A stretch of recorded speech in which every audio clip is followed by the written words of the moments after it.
one. And I'm back. And better than ever here on Spreaker.com. I am Debbie with you here on a, what is it, Monday night? It is Monday night. Monday night at the movies with Mr. Midnight Movie himself. Live. I thought this was the truth about Stabby McHugs. What is the truth about Stabby McHugs? Well, you will find out more on the truth about Stabby McHugs in our next show. We've been doing some heavy reporting. Really? Yes, yes. The truth about Stabby McHugs. Well, now, don't leave me in suspense. What is it? Give me a hint. Well, I'll give you some hint. Osama bin Laden. Oh, no, I knew it. He's a Muslim. He is. He's so Muslimish. No wonder he's so mean. Have you seen that beard of his?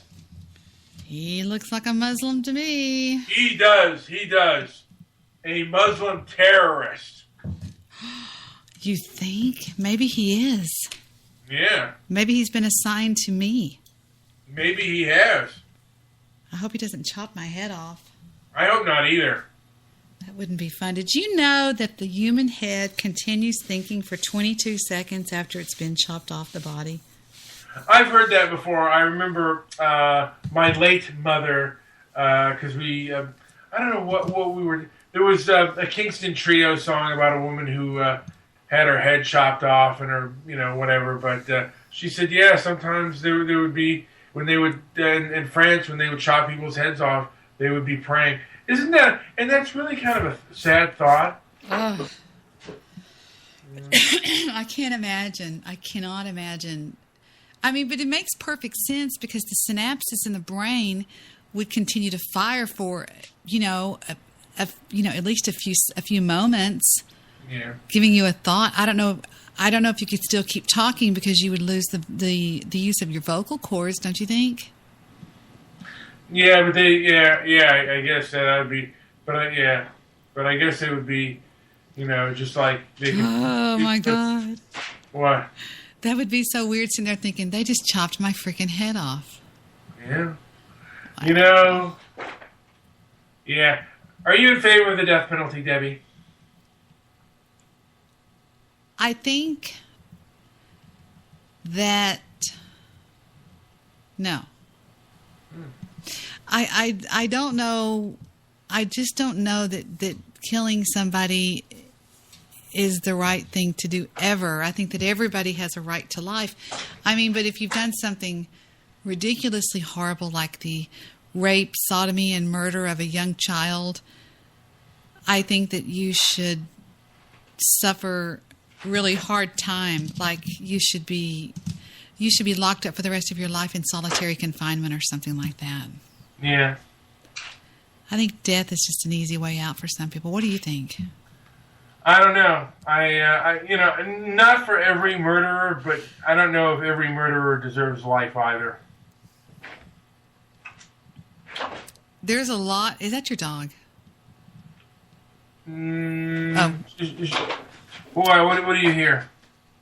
I just hear some movement. But there's a lot of my voice is different. Let me change my voice back. Okay, now say something. Buenos nachos. Now you sound better. I just think that there's a lot of controversy surrounding the death penalty, and I don't even know what I think about anything anymore. Do you mind if I ring in Joe Spreaker? Go for it. You love Joe Spreaker, don't you? He's cool. Yeah. I think Dennis might call in too. I'm not really sure. Just one sec. You're going to mute this. Use my headset. Where's my headset? Hello? Hey, Debbie, who was the guy who was was the movie theater guy? The blind guy. What was his name? Who called you incessantly? Okay. Oh. It was Dalton. Ugh. Ugh. Whatever happened to him? I don't know. Dalton became a pain in my pain in my neck. He really did. He became a pain in my neck. Hi, Joe. Hey. Hey. What's going on, my beautiful boys? I was working on some recipes for my next cooking show. Ooh. Oh, my God. What recipe are you going to do, Joe? Oh, I can't tell. I can't say right now. There's surprises. I'm having Thai soup on Tuesday. Yeah, that'd be awesome. I don't make used to do anything them. that healthy in my show. I used to do a cooking show. I didn't understand your last one. It was cream what? Icing cream. Icing cream. Yeah. And what part of the body? I mean, what? How did you? I mean, I don't get it. Is it? Are you being serious with this? It's delicious. You mix a half a pound of butter Oh my god! and a pound of convection sugar. Oh my god! And you whip it all up and you put it in a bowl like ice cream. And you put some ice cream sprinkles on it and then you eat it. It's delicious. You know what's unfair is how come I'm diabetic and Joe's not? It's not fair. Maybe Yeah, something in your genetics or something. Yeah. Are you diabetic, Joe? I don't think. Do you have high blood pressure? Nope. It's all unfair. Yeah, big fat guy. Got none of those problems. I counter it with cannabis. You know what? That might have worked for me too. Maybe it will. Maybe it'll cure some things for me. JP's been saying that it could, that would help me out. Yeah, at the very least, it would, mellow you out and, you'd sleep a little better and stuff. Yeah. It's pretty amazing stuff, I'll tell you that. I'm supposed to go on Guy Shea's show sometime tonight. But You I don't know when he's starting. For what? I got an awful feeling I'm going to be the dentist over there between him and Jimmy. Oh, yeah. Oh, no. The Canadian Liberal. I get an awful feeling I'm going to be the fucking outsider in that group. But who knows? Now, what is prompting Guy Shea to come back on the air? Does he sense drama? He messaged me at Christmas time and told me that around the 1st of February he's going to start a show and he wants me to be a part of it. So Really? this is something he's talked about for a month. So Well, that's good. It's good that you would have a better relationship with him than before, I suppose, because he always had problems with you. Or at least he said he did. I don't know if he really did or not. Yeah, I don't know how serious. I think Guy just likes to get a response. Yeah, probably. I came back from gambling, a trip that I went gambling on. So that's where I've been. Wow. Yeah, it sucked. Yeah, no Spreaker shows while you were gone, It's all right. We all found a way to get through a couple days, but it sucked. I did a few short shows in your honor, Debbie. In my honor? Or in my absence? Oops, somebody's In calling. your absence. And I don't know what Stabby's been up to. Oh, I got some of the hackers calling me. Can't take that. It's got hydraulic and E and menace and coercively. A lot of the bad guys in there. But I think they're good guys. But a lot of people say they're bad guys. Interesting. So yeah, I was on Spreaker off and on today trying to see if anything was going on, and I couldn't seem to get anything going on. Is it what's anything? Nothing going on or nothing? Whatever. I really don't know. I've been watching the news all day.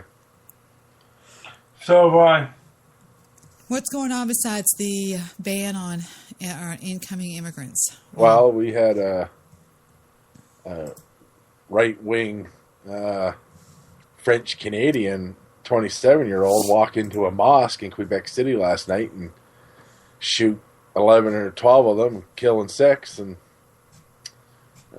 wounded another 5 or 6 while they were kneeling praying. Wow, that doesn't look good for Canada, does it? Well, No. pretty hard to blame the country for one guy. Well, I'm just saying it And doesn't. considering his Facebook page was full of all pro Donald Trump stuff. Yeah. Leaning more towards blaming, that sort of mindset than anything. But Was he Canadian? Crazy people are crazy people. Was he Canadian? Yeah, French Canadian. What did he do the old suicide trick as usual? Nope. Really? He turned himself in. He fucking drove. What was his reason? What was the reason that he gave for doing that? Well, he had a hatred for Muslims. Hold on, let me see what's going on with hydraulic. Hydraulic!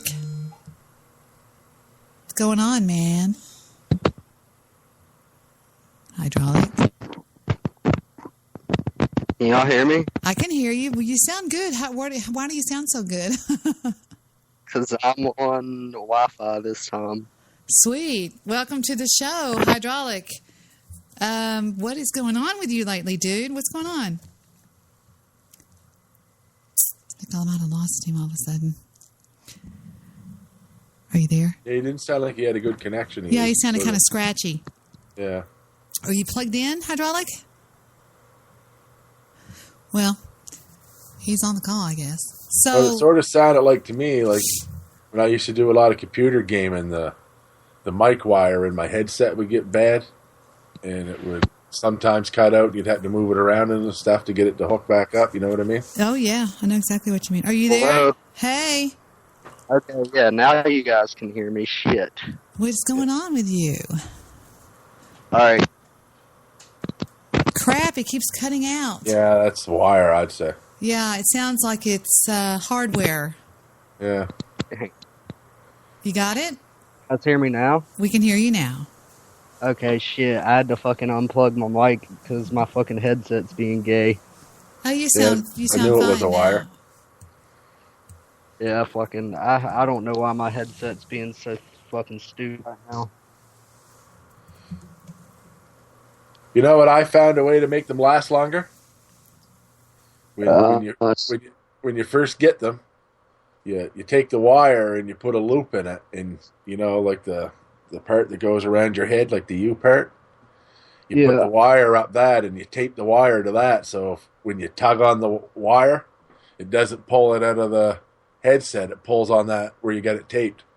You get what I'm saying? It's because it's my headphone jack's fucked up because I done dropped my phone like 12 times. Yeah, that'll do that too. Yeah, fucking shitty ass Androids.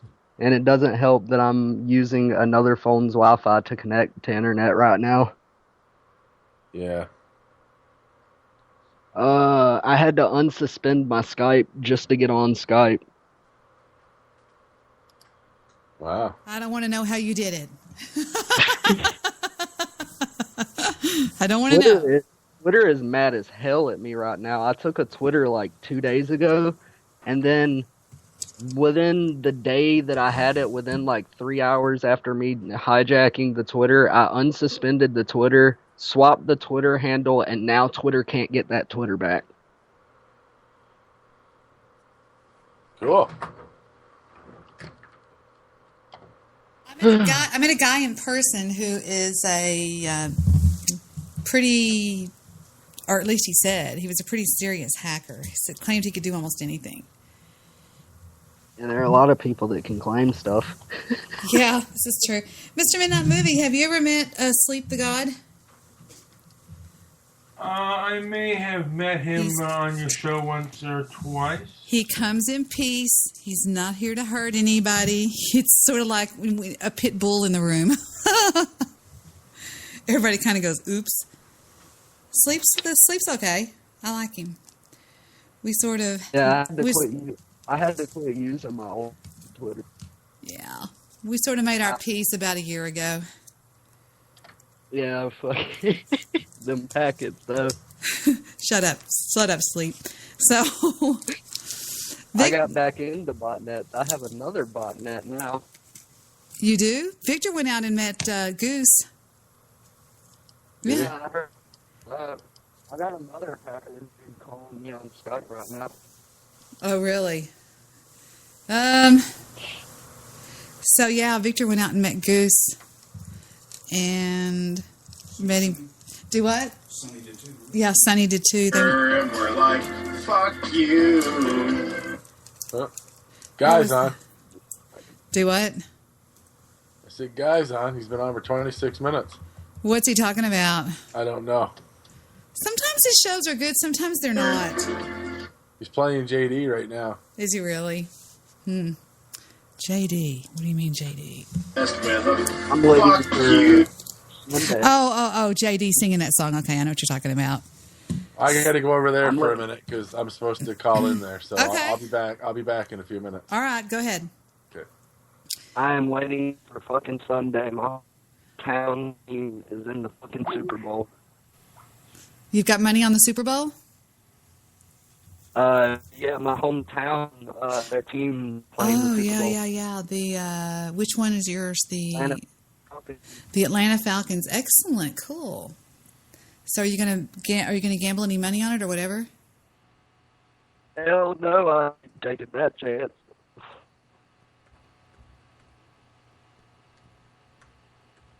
I smell weed. Falcons, Patriots. Yeah, my on my Twitter page, I have the Falcons. Are you gonna gamble on it, Mr. Midnight Movie, at all or anything? Negative, I don't gamble, but I just one of my friends who has a T-shirt company has he knows one of the I forget his name, but he's a player on the Atlanta Falcons. Hell yeah, damn. I wanted to go to the Super Bowl, but I didn't have enough money to get tickets.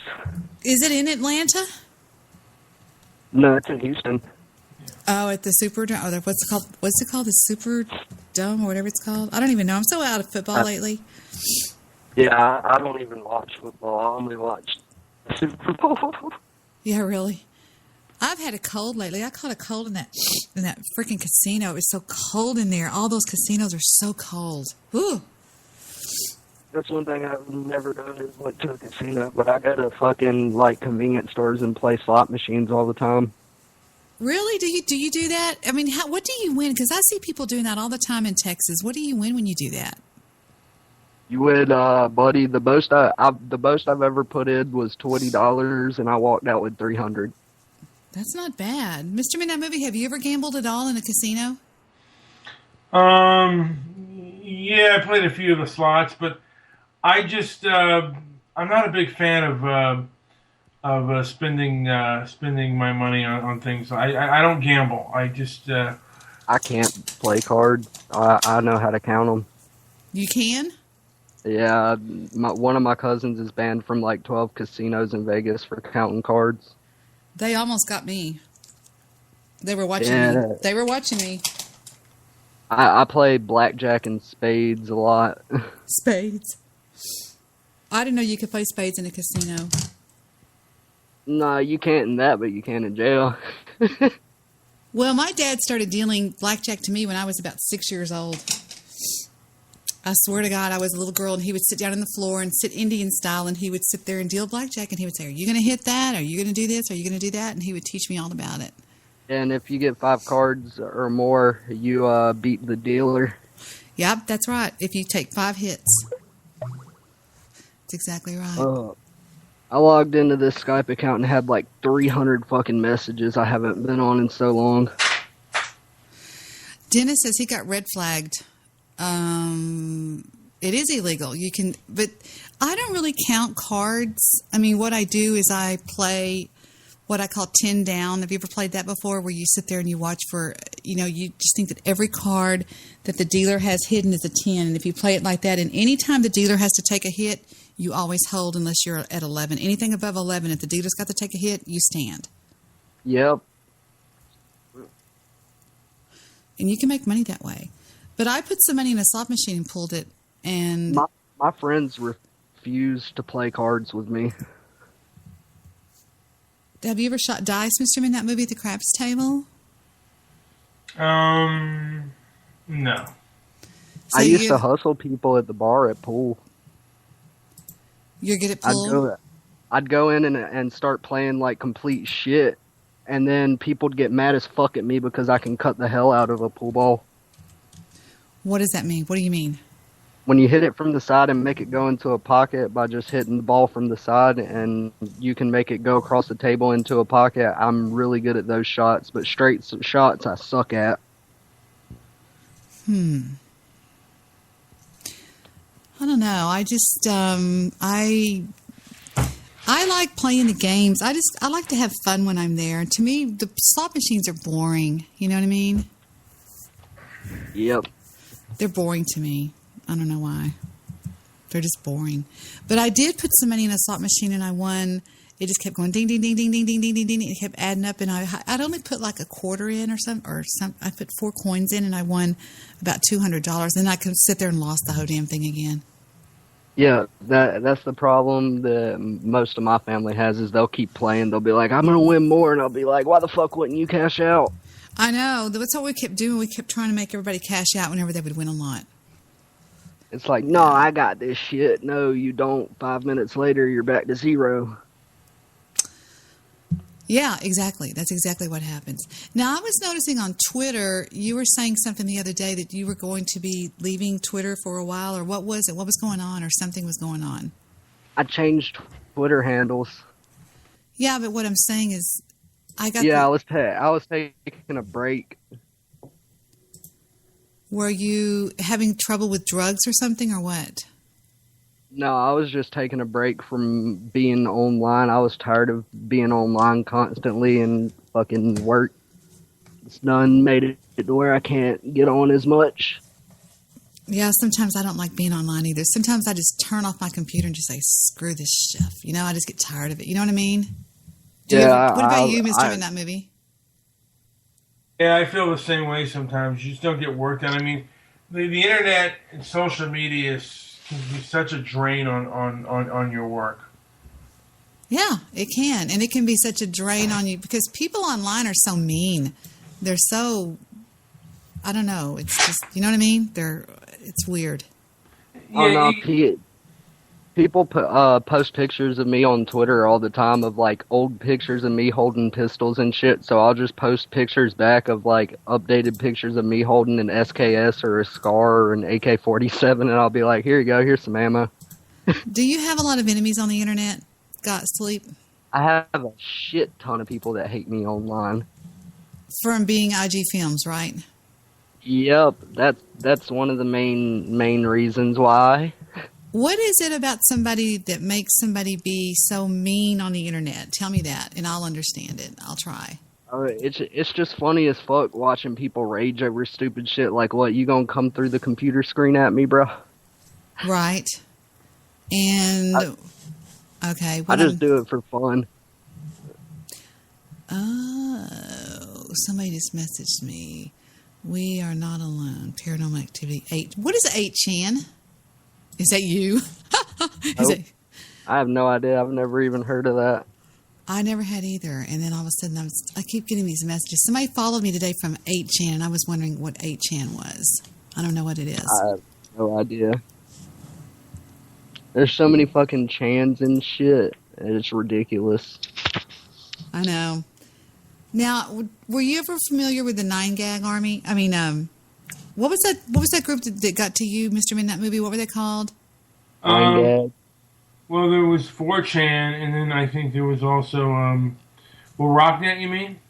Rocknet. Did you ever hear of Rocknet, Sleep? Nope, but I was an admin on Digital Gangster. What is Digital Gangster? Is that part of them or what?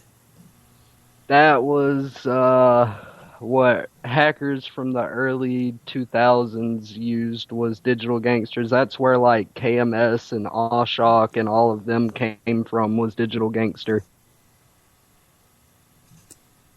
What is the worst thing you've ever done to somebody's computer? Fuck, completely deleted their operating system, fucking open and closed people's disk trays, reversed their mouse, locked their screen so they couldn't turn their computer off. I disabled the power button, so even if they unplugged it. The other night, somebody was on a show with me, I think, and they said when they got off that they couldn't turn their computer off. Was that something that somebody on the call did to those persons or somebody, or what? Probably. If you can encrypt picture files and shit and send somebody a picture file and wrap their computer with it, and it's undetectable to virus scanners. That's what fuzz it's Yeah. Huh. I didn't know. So, Mr. Midnight Movie, you've been doing shows on Spreaker.com, and you've been doing stupid, funny shows? I think, I just been, I just made it really short. A couple of short, like we did, JP and I did about, I think 3 shows. Yes, and they were only like 3 minutes long. I remember back in 2014 when I figured out how to bypass host chat on BTR and would be able to take over the chat room and the switchboard. Oh, I remember those days. Believe me, I remember those days. I remember sometimes Mr. Midnight Movies was having trouble with his switchboard, too, on Blog Talk Radio. I'm not going to repeat what you just said, Dennis, just because for your protection. That's a dangerous statement. He said trolls are so easy to fuck over. I'm like, oops, no, don't do that. Don't say that. I wouldn't say that. No. It's not trolls you have to worry about. It's the people that trolls know that you have to worry about. It's the people that trolls know. Is that what you said? Yep. Like what? Like say there's a big like somebody's big into trolling. They know some higher up people in the hacking community. They get those hackers to tell other hackers to go and attack this person. Then you have a whole fucking group of like maybe 3 or 4 hackers can completely fuck somebody's entire online existence up. Yes, they can. They can do that. They damn sure can. I don't think my entire online system, my thing was wrecked. I don't know. If somebody really wanted to, they could get your social security number, they could call up your cell phone provider, have your phone number call forwarded to their Google Voice, and then gain access to everything you have your cell phone linked to, then gain access to every account you have. Why would somebody want to do that to somebody, though? What would prompt somebody to do that to somebody? Just pissing somebody off, and they just take their skill level to the next shit and completely fuck somebody up. So I pissed off Pimp at that time. Yeah, somehow you pissed off Pimp at, and he's like, "Hey, hit this IP offline," and I was like, "All right, I'm just gonna hold it, and then let it back on, and hold it, and let it back on again." That was funny. Were you on the show with me that night, Mr. Midnight Movie, when I kept getting knocked offline? Were you, Mr. Midnight Movie? Do you remember? I may have been. I don't quite remember. Steve was on that show. Who? Steve Brush? Yeah. Oh, that's right. Because I still have the recording of that. Because you were like, "You'll never stop me," and then I hit the IP offline and it stopped the show. I was like, "Fuck!" I got knocked off 3 or 4 times. Yeah, it's on it's on YouTube. And I just quit hitting it. I was like, you know what? I'm gonna let it on. And then the next night, I came back and hit it again, and held it for like I think 2 hours. I don't remember now. I'd have to think about it. But so the best advice you can give is don't piss off a hacker, right? That's probably the best advice. Exactly. That's what I think too. I wouldn't do it either. Damn sure. Yeah, all these people think that they have like my docs and shit, and I'm like, nope, that's not where I live. Go ahead and send the SWAT team to that address. I got my feel of being swatted. I've been swatted many times. I had them thinking that somebody fucking goddamn had people held hostage in my house. Somebody swatted you? Yeah, somebody swatted me like 16 times. 16 times? Are you kidding me? Mr. Midnight Movie, have you ever been swatted? The police wouldn't even come to my house anymore. They'd call before they came. Yeah, No, I'm glad that's never happened to me. Yeah, I know. It's not good. Do you remember Vincent the Bay Sleep? Oh, God, I swatted him. I was the one that fucked him up. He whined about it in court. When he had Lulzsec on his show. Yeah, fucking, he had Awshock and KMS in his fucking show and was talking shit to him, saying, "You can't do shit to me, fucker." I know, he was crazy. And then as soon as they're like, "Oh, Vince, go check out your website," his website got rooted in like 5 seconds. Then they fucking ratted his computer and took over his fucking show. Yeah, I remember. It was horrible what happened to him. He was messing with Lulzsec, Mr. Midnight Movie. He fucked up because his stupid ass would go on Tiny Chat without a VPN. And they got his IP address. So that's the worst thing somebody can get is your IP address, right? Oh, that or your actual address. Well, yeah, your actual address would be the what do you call it? That would be the big win. But your IP address is where they can really mess you around. Pimp Hat used to troll juggalos. We would literally get their address, find their Facebook, find out where they worked, and we would get people fired from their jobs. Like, we would call and send so much shit to people's works that we got one dude fired from McDonald's, like, the day we fucking sent tow trucks and fire trucks and shit to his job. Really? They just don't want to hassle with it, right? They're just like, fuck that shit, you're fired. Yeah, I would hate that to happen to somebody that had a really good career type job. Of course, I can't really see that happening to somebody who's vested in a company. You know, they would understand or something, wouldn't you? You know what I mean? I forgot who that dude was that suspended the Wagon Step fucking channel that Pimp Hat and Goose fucked up. I don't know. I don't remember. Because the dude copyright claimed one of Pimp Hat's videos. You have to go to bed, Mr. Midnight Movie? Yeah, I'm getting exhausted, man. Really? Damn it. I was hoping we could talk about some movie stuff. I know. Have you taken Jet to see Rogue One yet? No. Have you seen Rogue One, Sleep? No, I haven't. I don't watch movies. You don't watch movies? Nope, I work too much. Yeah, me too lately.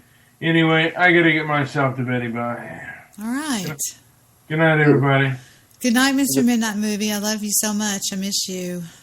Very well. Good night, Hydraulic. Hydraulic. Yeah, this is the time of year my work really picks up, and spring and summer is when our work really picks up because I do AC work.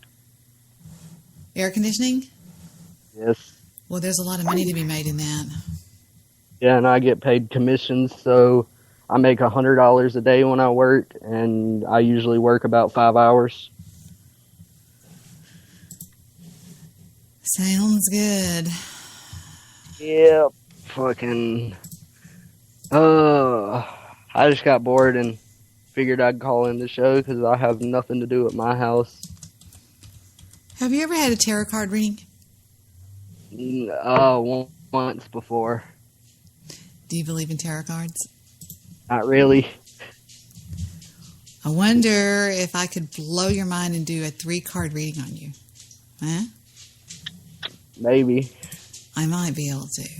On the Rider-Waite's. Yeah, let me see if I can pick up the Rider-Waite thing. Okay. Now I'm gonna shuffle the cards. Okay, shuffle, and then you have to pick.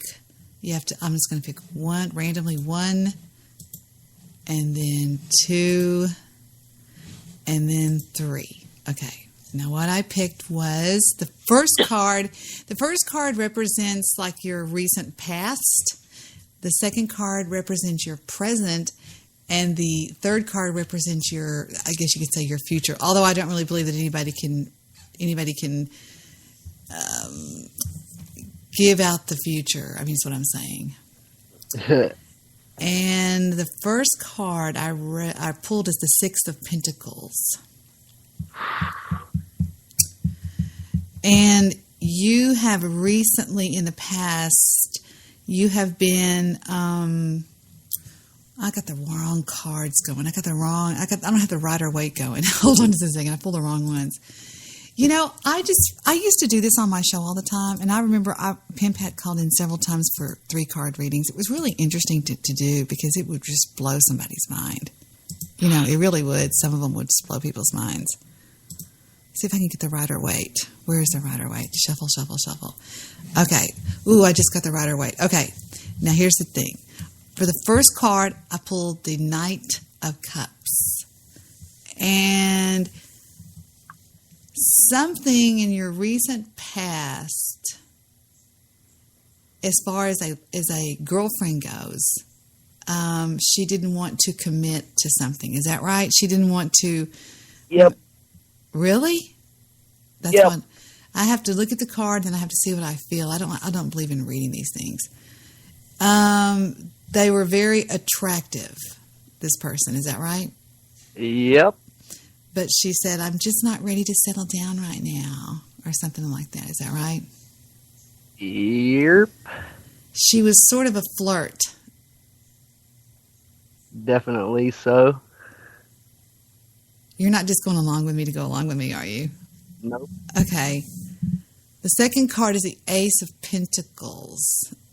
And what that tells me about you is that presently you are you could be given a lot of prosperity right now, is what I'm saying.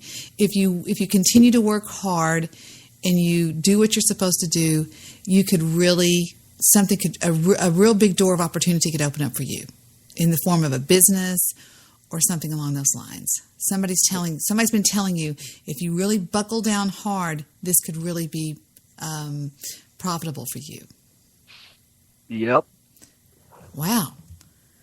In the near future, I hate wands. I pulled the Seven of Wands. But the only thing good about this, now this is a defense of a confrontation that's going to be coming up to you. Now you're going to be coming up with a conflict. You're going to feel that you're cornered. You're going to feel that you have no choice but to confront, to fight. And while you are, okay, here's the thing. Somebody's fixing to come at you, and they're going to come at you pretty hard. I don't know if it's in the form of work or what it is. And while they are even going to attempt to knock you off your throne, so to speak, knock you off the mountain. And do not compromise. Do not compromise. Hold to your beliefs, whatever this is. Stand your ground, and you will succeed in the battle. This could be somebody you're related to. This could be a friend of yours. This could be anybody, but you're fixing to have your ass. This is a heads up, so to speak. The Seven of Wands is a heads up card. And if you listen to what I'm saying, you will be ready for this. And I don't know what it is. But somebody's going to seek to knock you off your throne is what I'm saying. You know what I'm saying? Yep. So be prepared for that.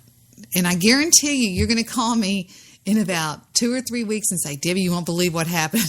Somebody came at me and tried to do this, and this. And that is what I see. That is called a 3-card reading. I used to love doing those things. I used to do them so much on my old show on Blog Talk Radio. The funny thing about that is I had an ex that I was with for about 9 months that cheated. That's what I see. That's what it was. That's what I saw. And they were very passive about it. Like, so what? We're not married. Or something. I sensed that they were very passive about this situation that they did. Yep, and she was a fucking crazy bitch. Yeah. Considered like a flirt almost. But did she? Was this somebody that you knew that she cheated with? Kinda. Yeah, I don't know why. I just sensed that. Extremely attractive, but very passive about it. Just like, well, just stop being so full of drama or something, when in fact it was very bad that they did this. You know what I mean? I think that's horrible. Yeah. What a piece of shit. Yeah, it didn't fucking help. And then I fucked one of my friends' ex-girlfriends like 2 days after they broke up. Dennis, I need to give you a 3-card reading. You did what now? Say that again. I didn't hear what you said, Angel. Say it again. Say it one more time. What did you say? I fucked one of my friend's girlfriends like 2 days after they had split up. Well, I guess that wasn't your friend anymore, huh? Right? No? Yep. Well, I can honestly say I've never done that. Oops, somebody's calling in. Let's see who this is. Now remember, guys, if I can't add you, I have to call you back in. Here we go.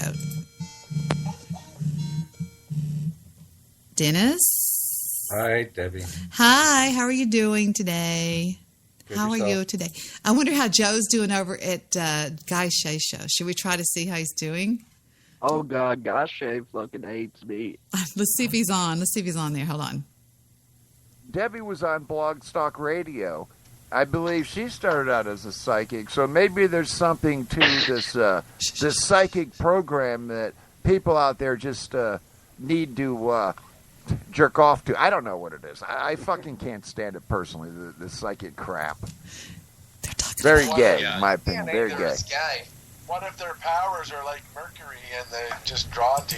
See, I hit play and listen to what they're talking about. They're talking about Debbie. Should we keep going? Listen a little bit more? Yeah, is that the fucking people that goddamn believe in space shit? No, those are the other idiots. This guy's not an idiot, but this guy is, well, let's just see what he has to say. I'm interested to hear this thing. I remember us making him make a video saying that the wagon parked on his lawn. No, this is not that guy. This is not that guy. That is that guy. Me and fucking Wild Goose doxed Dyche. No, he would never say the wagon parked on my lawn. He did. I have the recording if I can find it. Guy Shay said the wagon parked on my lawn? No, you're thinking of Goofy Bone. No, fucking it was Guy Shay. It was the wagon parked on my lawn, 1488. Really? Wow, I find that really... really... That was when we sent all the fucking magazines and shit to his work. Oh, okay. Let's see what's going on. I have a feeling Guy Shay doesn't come out of retirement unless something's going on that has to do with drama. Let's listen. This is live right now. Each other. Then my penis should get bigger immediately. Well, I think they think it's like goddamn Sailor Moon, and each one's claimed a planet. I'm totally lost. What? Yeah, I think they're like a dumbass anime Sailor Moon that used to come on in the 90s, and like each one of them's, you know, claimed a planet. They have some sort of kind of powers. I was thinking more like. I have a show that's kind of messing with my show right now. Just that paranormal show, like you were talking about. What did you say that they believe in? What? Fucking goddamn space aliens and shit. Yeah, they're crazy, but they're trying to take my audience and trying to take my. I think they're trying to take some of my callers and stuff. I don't know. Who cares? Oh, I could call into their show and completely make them look like fucking retards. Dennis. What? Well, I won't tell you to do that, but anyway. Yeah, they've been really ruthless with me lately. I'm like, what the fuck? They come in my chat room and they troll my chat room pretty hard and stuff like that. But yeah. I got something in my eye. I've got a hair in my eye and I can't get it out of my eye. It's your eyeball. Yeah, no shit. I got to get a mirror and look and see what the hell's going on here. I can't figure it out. Something's driving me crazy, though. I get close to the mic because I'm looking in this mirror. Have you ever met... upper... I know, but I've got makeup on. Have you ever met Sleep, Dennis? No, I have not. Sleep is a member of the BWC. Would you say that? Member of the BWC? Yeah. Yep. A proud member, a vested member in the BWC, and he and I are friends. You know, I have a lot of friends in the BWC, a lot of people that I talk to on a regular basis, and I think Sleep is probably one of those, I would say. I'm the only one that has a BWC tattoo. There you go. Well, pleased to meet you, sir. He used to go by the moniker of IG Films, and he was ruthless on the internet. Do you think that the BWC has pretty much I don't know, disbanded? Do you think they have? I kind of think they have too. So does Goose. A lot of people that used to come on Skype, like we haven't seen on Skype in a while. I think some of the members may either be in jail or dead. Yeah, you know where Goose is, right? Yeah, I know where Goose is at. We don't know what happened to Robert Paulson. Nobody has any clue what happened to him. You know what happened to Chronic, right? Yeah, I know what happened to Chronic. Jandia completely vanished. I'm pretty sure Jandia got raided by the FBI. I do too. I think that's what happened to Jandia. He was on my show all the time, and he was just... I know Herpington committed suicide. He did? Yep. Are you lying? Nope. Herpington committed suicide back in 2013, I think. Fuck, I didn't know that. Yeah, that was like right when I started using botnets, because he got really fucking paranoid and he was afraid he was going to get raided by the FBI. Well, his wow, my mind is blown temporarily. You know what happened between me and Herpington, right? Yeah. Okay, then let's don't talk about that. I didn't know that. 'Cause, You swear Herpington had a drinking problem. Yeah, he did. He had a lot of problems. He wasn't a very nice person. And Dick Burns is still around. God, I miss the shit out of Dick Burns. I used to love Dick Burns. Dick Burns was funny. He used to call my show all the time. I loved him. He was a cool guy. This is still around too. Who? Derek Smith. Oh, I talk to Derek all the time. Hey, did you ever meet Keishu? I'm sorry, Dennis. I don't mean to be ignoring you. Keishu? Yeah, I did. Keishu She was an Nakova? informant. Yeah, I know. She was horrible. She used to call my show all the time, too. I didn't realize I was messing with some idiots back then. Yeah, Keishu, we found out real quick that she was an informant when I hacked her Skype. Oh, you're the one that found that out? Yep, I was the one that leaked all of her logs. Good for you. She was not very nice. She was, whatever, not very nice. She wanted to pretend to be a hacker, and then she was dating Sabu at the time Sabu got raided. She was the reason Sabu got raided. Yeah. Whatever happened to her? Did she fall off the face of the earth, too? I'm pretty sure. I honestly have no clue what happened to that bitch. Yeah, she knew me pretty good. She would call into my show all the time. I didn't really care for her. I thought she was fake and phony. I didn't like her very much. I don't even know what happened to Moxie at all. I do. She vanished. You mean Tara Wildenauer? What?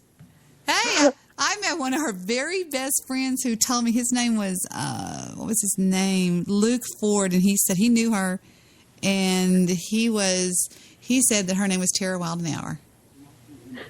What? Shut up. It was. Wait, she's still on Twitter under a different alias. That's what happened to her. Yeah, she got kind of kicked out of the BWC, didn't she? Yep. Do you remember the night Pimp Hat threw a fit whenever Pimp Hat threw a fit because he didn't want her in the BWC? Oh, yeah, I remember that call. He was calling me and Strope, and me and Strope were just sitting there and feeding the shit, and we would add a fuck ton of people to the call. Mm-hmm. That was when me and Strope used to get people to call the police on us. What? Me and Strope would go into, like, people's streams on, like, Justin TV and shit. Uh-huh. We'd dox them and keep calling their house phone until they called the police on us. Dennis, I'm going to give you a 3-card reading. I just pulled your 3 cards. You want to hear what it is? I'm here. Something recently in the past has happened to you that has to do with, I'm not really sure what it is, but it's a renewing. It's the Ace of Cups, by the way, and it's the renewing of feelings that were was in an older relationship. Is that what I'm seeing here? Like something happened recently, okay, that had to do with an old relationship. It was like renewed, or something happened, like sparks flew one day or one night or something that had to do with you and an ex. Is that right? I wouldn't say it was sparks flew, but I would say that I've been reconnecting with my ex-wife in regards to communication. Bingo, you know? bingo. That's what I'm seeing here. Because there's a dove, and then there's water below, and there's something about being recharged or something. There's something about that, okay? Now, the 2 of Wands is in your presence, and there's something going on with you with, you're trying to get a new venture going. Is that right? A new job, a new company, a new business, a new something like that going. Is that right? Or something? Yeah, there's something. You're undertaking a lot, is what it looks like, and but if you're successful, this is really going to be a tremendous success, is what I'm saying. Okay. But you need to do one thing, okay? You need to form an alliance or a partnership with somebody that you know that you need to do this with, and you have doubts. Don't doubt it, is what I'm getting. Understood. Form the partnership, form the alliance. You are in the early stages of a very prosperous enterprise, is what I'm saying. Okay? And the early stages could just mean you're thinking about it, okay? Now, here's comes some bad news in your recent future. I pulled the Five of Cups, and you know how the Five of Cups is. It's a very depressing card. Now, it looks like you have a strong support system somewhere that's fixing to drop out from under you, and I don't know what that is. It could all be in your mind, but it's like something is going to happen that's going to be very disappointing to you. I don't know what it is. It could be a separation between a loved one and you. It could be something is going to happen that is going to be, you're going to feel like the world's falling out from under you, but it's not. Okay? You're even going to cut yourself off from, it has maybe with your home. It's something with your home. I don't know what it is. But, I just, stop focusing on the disappointments, but focus more on ways that you can get yourself back to where you need to be. Does that make any sense? Yes, it does. It does?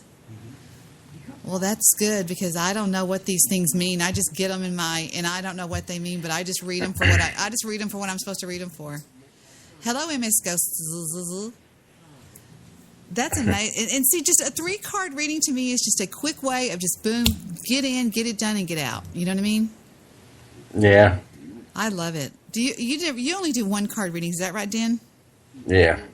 And I would. Well, I'll do 1 card at a time, right? I'll expand on the situation and whatnot, right? And I'll keep pulling, right? What does that mean, Dan? What does that mean, Sleep? What does that mean?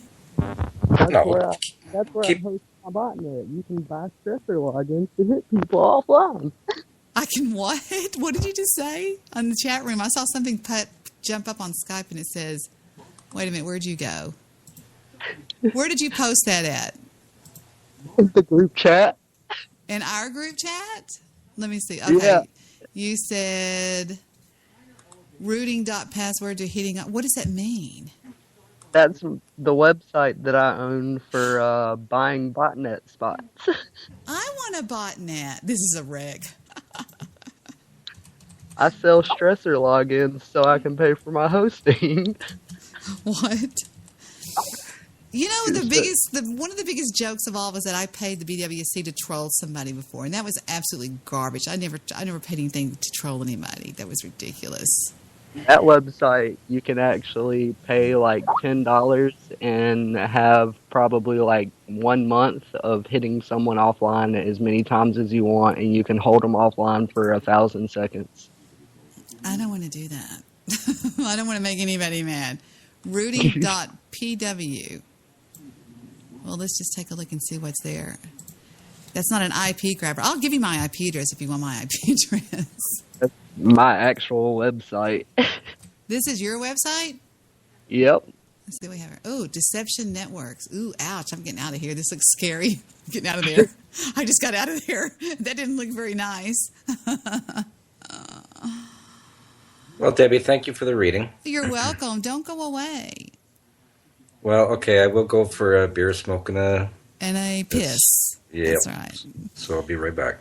This guy's in Canada. His name's Dennis. He's a really nice guy. But the people at this place aren't. I'll give you the link. I'll show you who they are in our private chat. They're called...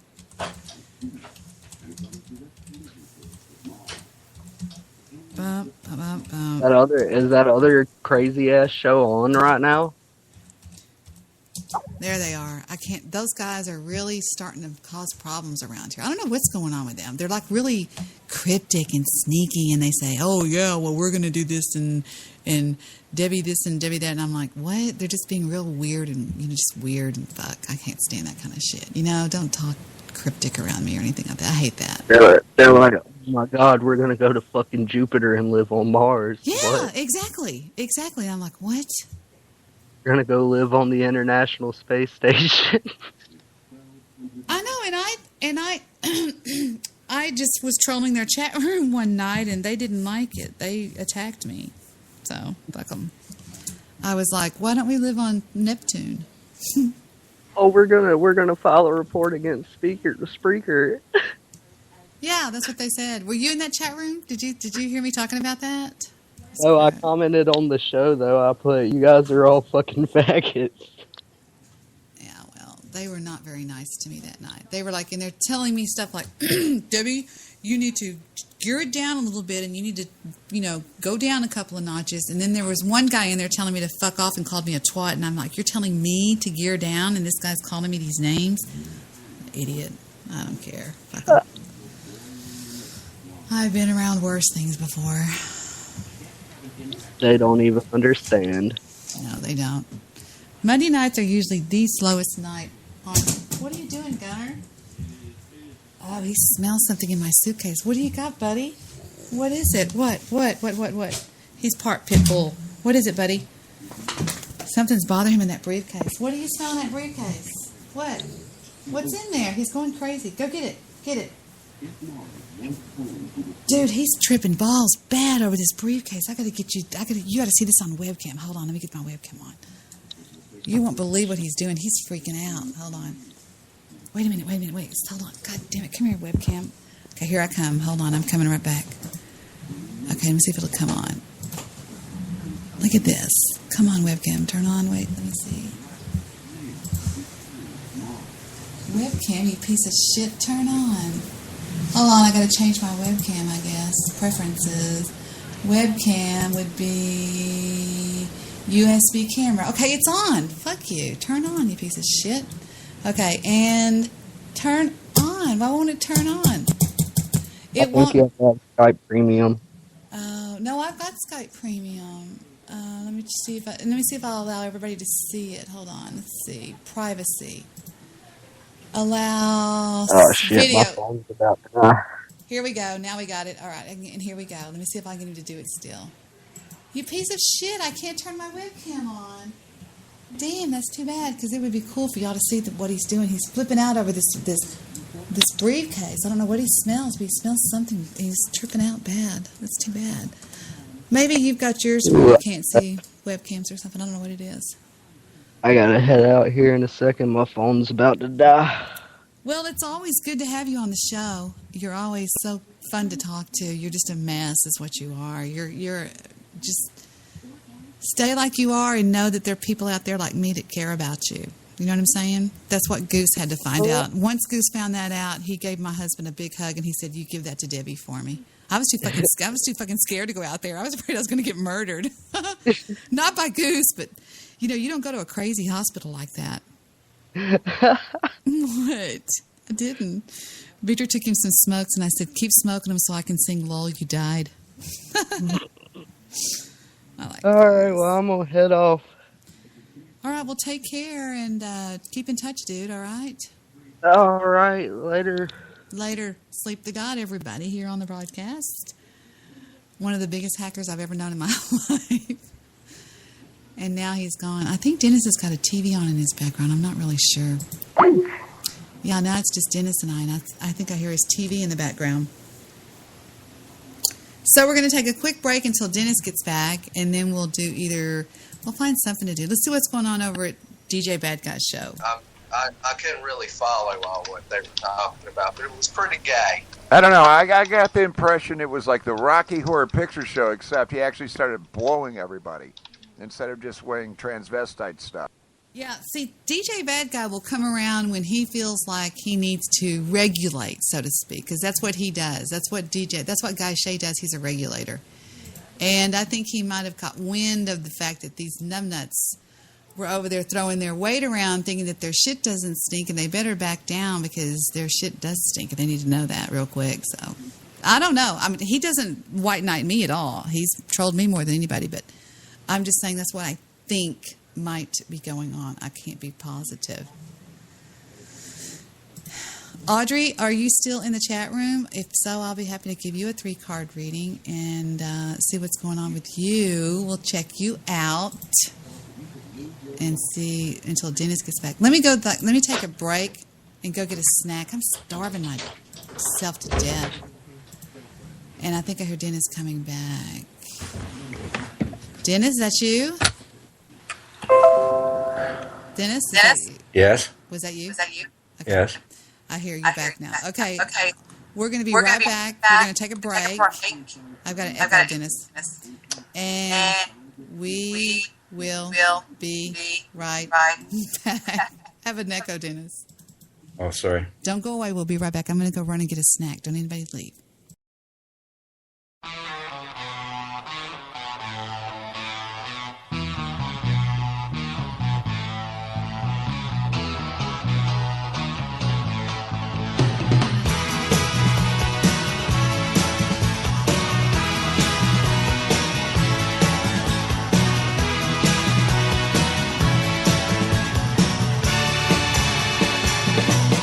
What I feel,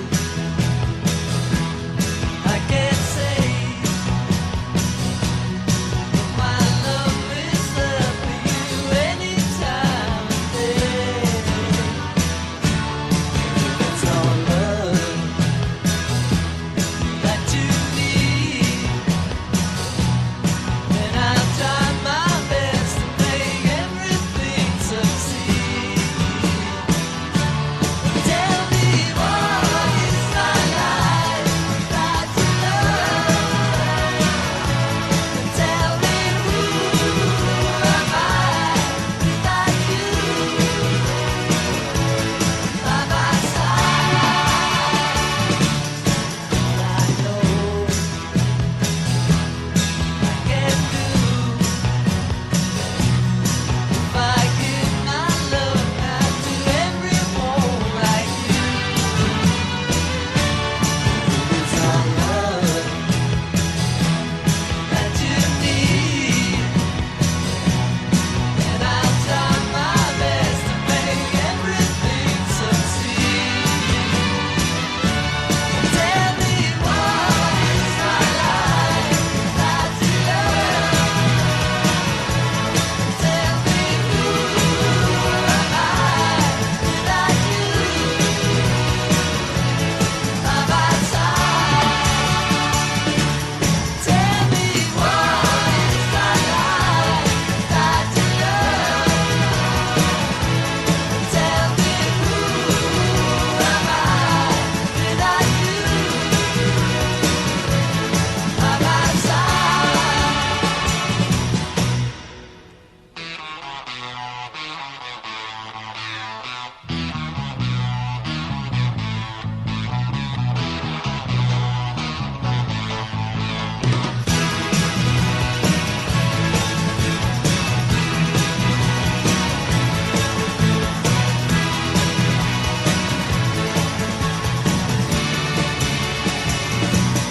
What I feel,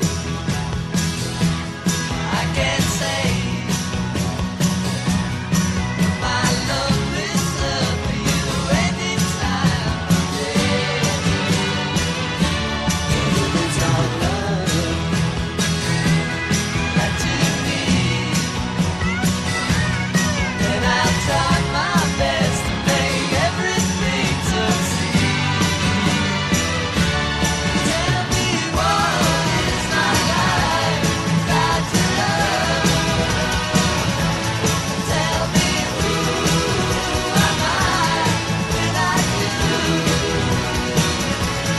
by my side? Oh, tell me what is my life without your love? Tell me who am I without you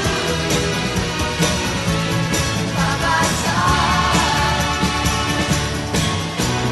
What is my life without your love? Tell me who am I without you by my side? Tell me what is my life Dennis, I'm back. I just walked in. Well, welcome back. I was out there talking about something to my son, Stephen. Joe is not having that much fun away from home tonight with us. Yeah. You want a nacho? No. No, I have no reason to. I know. So is it just me and you?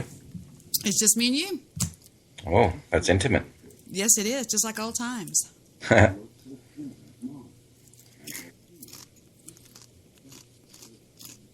So You told everything me. well? Hmm. Do you have like a beautiful pond in front of your house? Yes, I do. And some of the most amazing landscape I've ever seen in my life. Did you do all that landscape?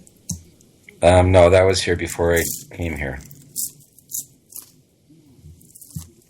Remember, I live with my parents. It's really pretty. It is. We've got like 500-600 koi. Mm-hmm. Mm-hmm.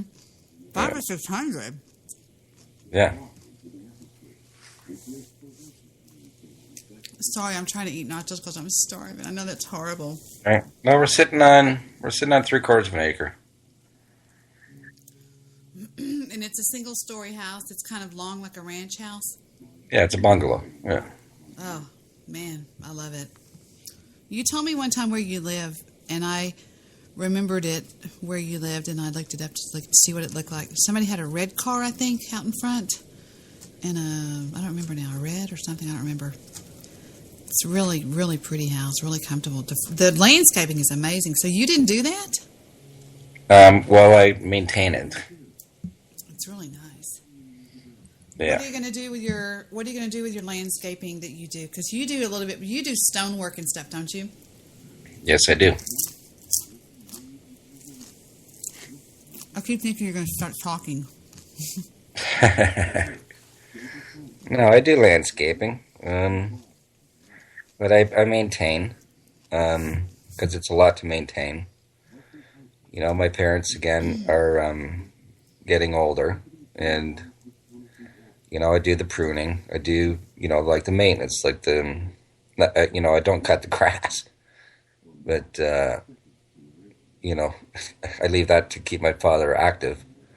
But yeah, I do, you know, me and my friend. You know, she'll come over, you know, on weekends, and, you know, we maintain, right? We keep the weeds under control. We keep we prune the shrubs and the trees and shit, and, you know, it's a lot there's a lot of upkeep. So that's why they were thinking of selling the house. Don't let them do that. It's too pretty. It's too great. And that's what I'm trying to hold on to. Yeah. Well, do you have older brothers or sisters? Well, my brother passed last year, and How hard was that on your mother? very. Man, I don't know if I could survive something like that. I honestly don't think I could. Well, it wasn't easy, you know, and I was living here, and he just got sicker and sicker and sicker, and you know, it came to a point where he wasn't going to get better no more. And as soon as he went to the hospital, I knew he wasn't going to come back. What did he have? All kinds of things. Like what? Did he have AIDS?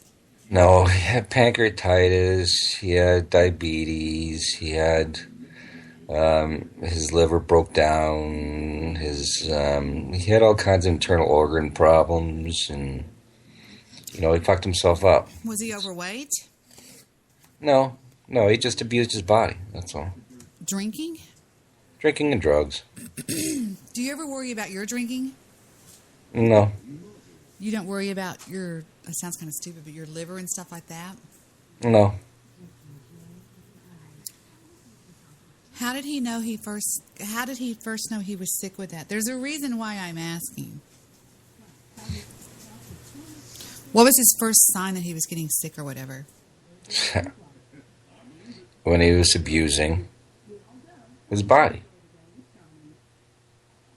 When he was over-medicating. And what did he medicate with? I have no idea what the fucking drugs he was taking. All kinds of stuff, man. Do you ever feel his presence? Yeah. You do? Oh, yeah. Do you believe that...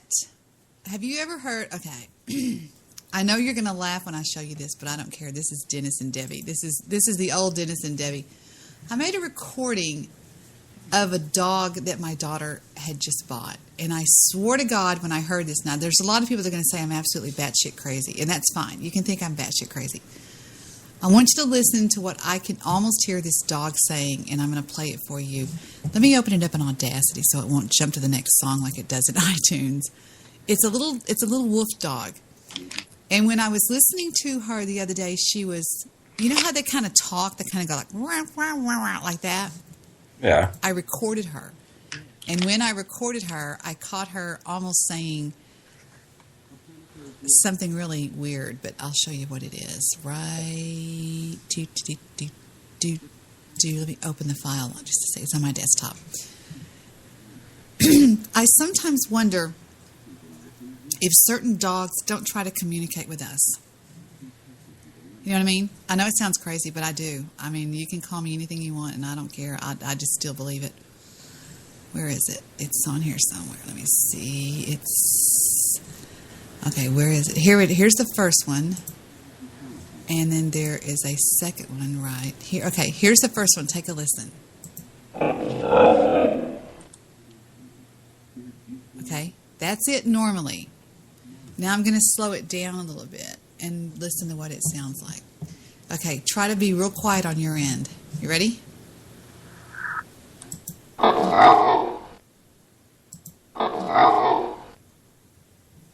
Now I'm going to slow it back down.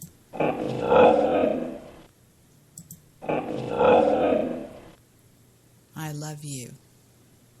Can you hear that? It was faint. I know it's kind of faint. Let me amplify this up a little bit. I know it sounds insane, but several people I've showed it to says no, they don't. They hear what I'm hearing. Here we go again. Last time.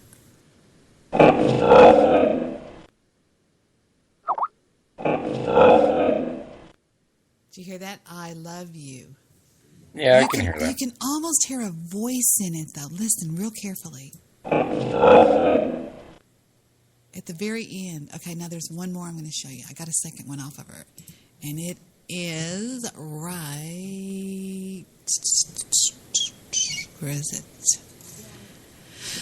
It is somewhere. There it is, number 2. Was that number 1 or number 2 that I opened up? That was number 2. Here's number 1. Okay. Here it comes. Here's the second one I got. It's a little bit louder.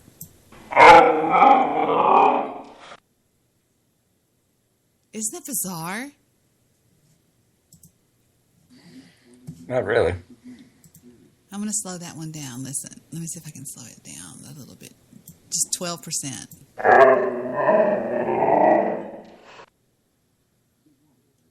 I love you, or I love something. Here we go. At normal speed.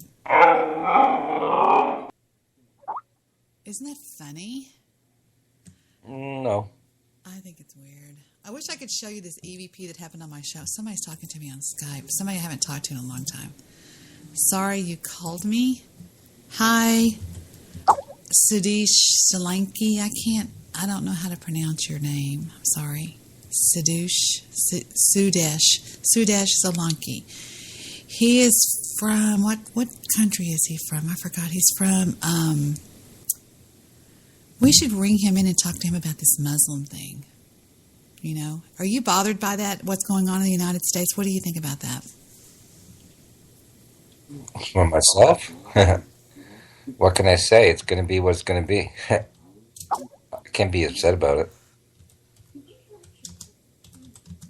It's a waste of time and energy. I know, it's kind of weird.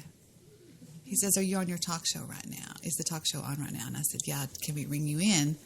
And he's going to answer me in a minute. He says he's typing. Yeah, I want you to know, Dennis, I haven't lost anything that I've ever done in the paranormal. I still have, I guess, yeah, he said ring me in. I don't know. I don't remember this guy. His name's Sudesh Solanki. Maybe he'll give us some input if he's Muslim or Islam. I forgot what he is. I think I totally forgot. He probably has to get his headset on. I'll probably ring him in too quick. I haven't talked to this guy in a long time. Sudesh? Hey, hi. Hey, how are you? I'm I'm fine.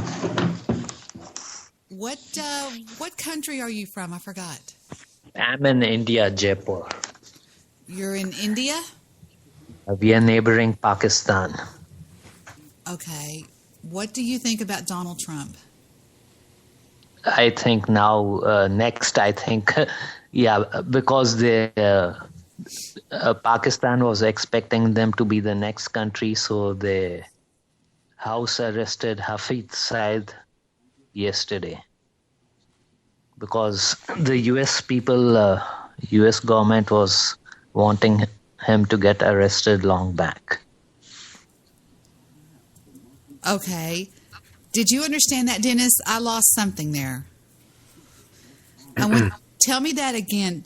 Meet my friend Dennis. Dennis, this is, am I saying your name right? Sudesh? Hey, Dennis. Hi.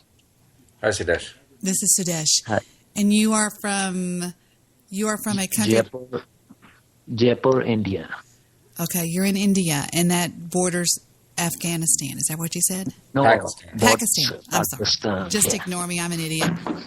But yeah, my state has a common border with Pakistan, Rajasthan. That is. do you study the religion of Islam? No, I don't. No. You don't. What do you know? Can you enlighten us on the study of Islam? Everybody thinks that they want to kill non-Islams. Is that right?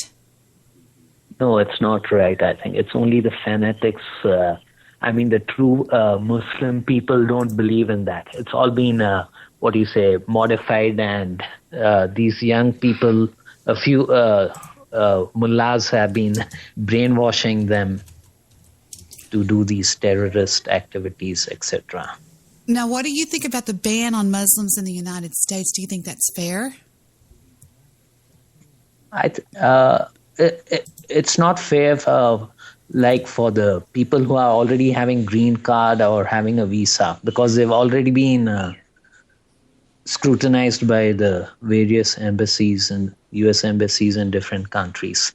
Because I know it's it's not easy for a Muslim to get a visa. They must have been waiting for getting a visitor's visa or a B1, B2 visa since maybe a couple of years. Do you want to come to the United States? Yeah, I did come a couple of times. My visa expires. My visa expired last year in 2016. First time I got the visa, I was lucky. They gave me for 10 years. The first time I applied. Wow, 10 years. Yeah. That's a long time. And did you stay for the whole 10 years? No, I just went. I came for visiting. Right. My visa was valid for 10 years. And each time when I visited this, I could stay back for up to 6 months. You have a bird, don't you? No, there are a couple of birds outside on the tree. Are you serious? Is it daytime? Yeah, It must be daytime where you are then, yeah, right? It's 11 a.m. daytime, yeah. Wow. Tell me what country you are again. I'm amazed when I talk to people in other countries. I want to spell it for me. I'm in India, India. I know that. What city are you in? Jaipur. P-U-R? P-U-R. E-U-R-I-N-D-I-A. Let me see if I can find where you're at here, buddy. It's also called the Pink City. It is called the Pink City. It's the capital of India's Rajasthan state. Rajasthan state. It evokes the royal family that once ruled the region. The Pink City, for its trademark building cover. At the center of the city stands the opulent... That's the old city. Yeah. Now, you guys, you study, your religion is... Hindu. Hindu. Wow, look at you. Now, what do the Hindus believe? Help me out here. Oh, the Hindus have different deities, a number of different gods by different names. Really? That's amazing. And you'll be amazed. I think the Muslim population in India is much more even than the any of these Arab countries. What is the history of the Hindu religion? Now, it says that a Hindu refers to a person who regards themselves as culturally, ethnically, or religiously adhering to Hinduism. It has historically been used as a geographical, cultural, or religious identifier for people indigenous to South Asia. Is that right? Right, correct. And what language can you speak besides? English, see. English and Hindi. Really? Can you speak some Hindi for us? Talk to me in Hindi. Namaste, aap kaise ho? He said namaste, Dennis. I heard. Wow. Aren't y'all a real peaceful type people or something? Yeah, we are peaceful. Yeah, all the religions get along well right across the country. Yeah, we don't have anything against any religion. All religions are equal. Y'all have beautiful women there, don't you? Oh, and for Dennis and Debbie, just my house is on the house. My house is on the last end of the road, and right behind me there's a lot of trees and forest around, and just 300 meters behind my house there's a Muslim dargah where there's a famous Muslim Sufi dargah. Like, so he was a famous guy. So a lot of people come on certain days twice a year to take his blessings. Nice. That is amazing. So you're not Buddhist then, right? No, in India, of course, you have Buddhists too. Yeah, it's like we can. A lot of Hindus accept Buddhism too also. Buddhism's more Tibetan though, right? Yeah, it is. Yeah. Really? Okay, now, have you ever heard of the Tibetan Book of the Dead? Yeah, I'll just have to go out. Somebody's come at the gate. Yeah, I'll mute my mic. Yeah, I'll come go right back. ahead. Yeah. Go ahead. I can hear something. This is amazing. This is so cool to talk to a guy like this. You know, it's amazing to me. This show is so crazy. You just never know what's going to call in. Never know who's going to call in or what they're going to talk about. You know what I mean? Mm-hmm.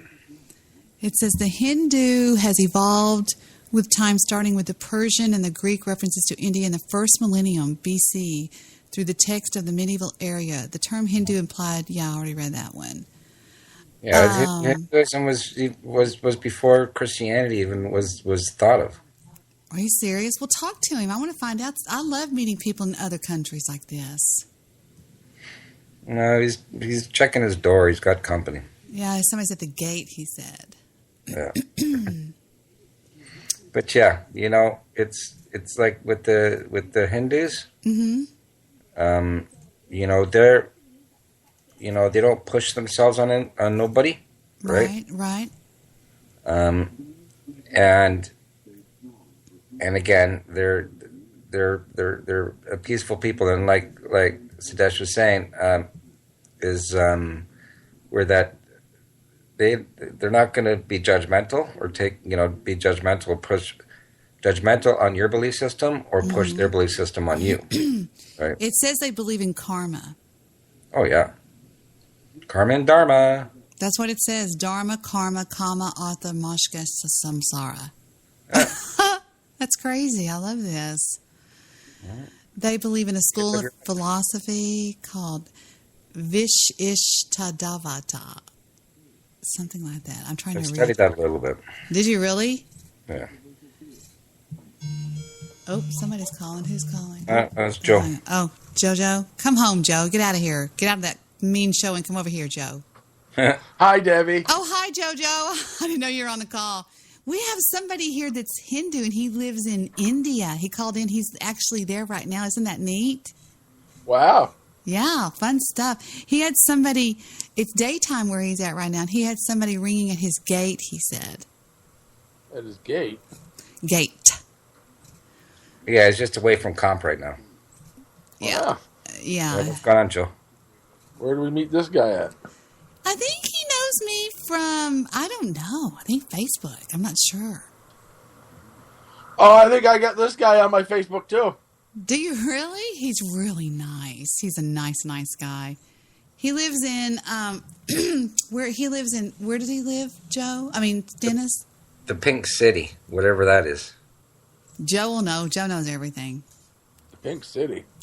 Joe goes, the Pink City. Yeah, it's northern India near the Pakistan border. His state lies on the border. Someplace in Kashmir up there. Really? Yeah. Jaipur. No.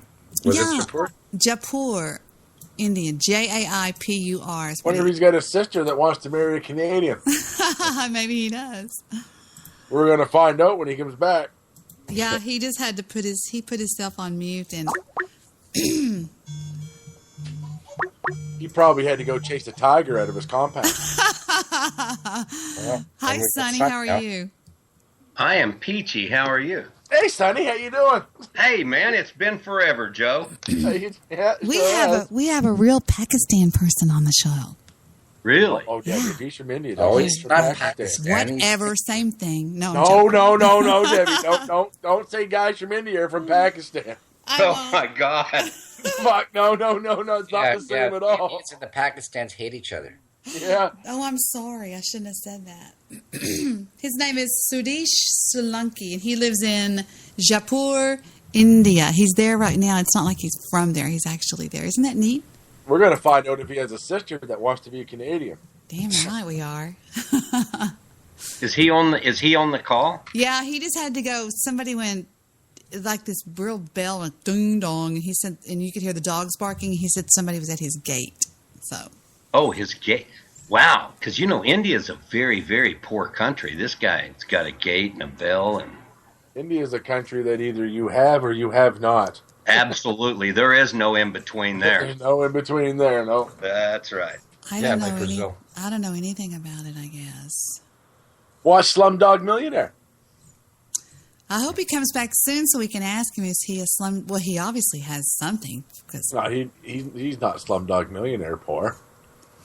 Are they the people that the ladies have the little thing in the middle of their forehead? Those people? Those are the Hindus. That's him. He said he's Hindu.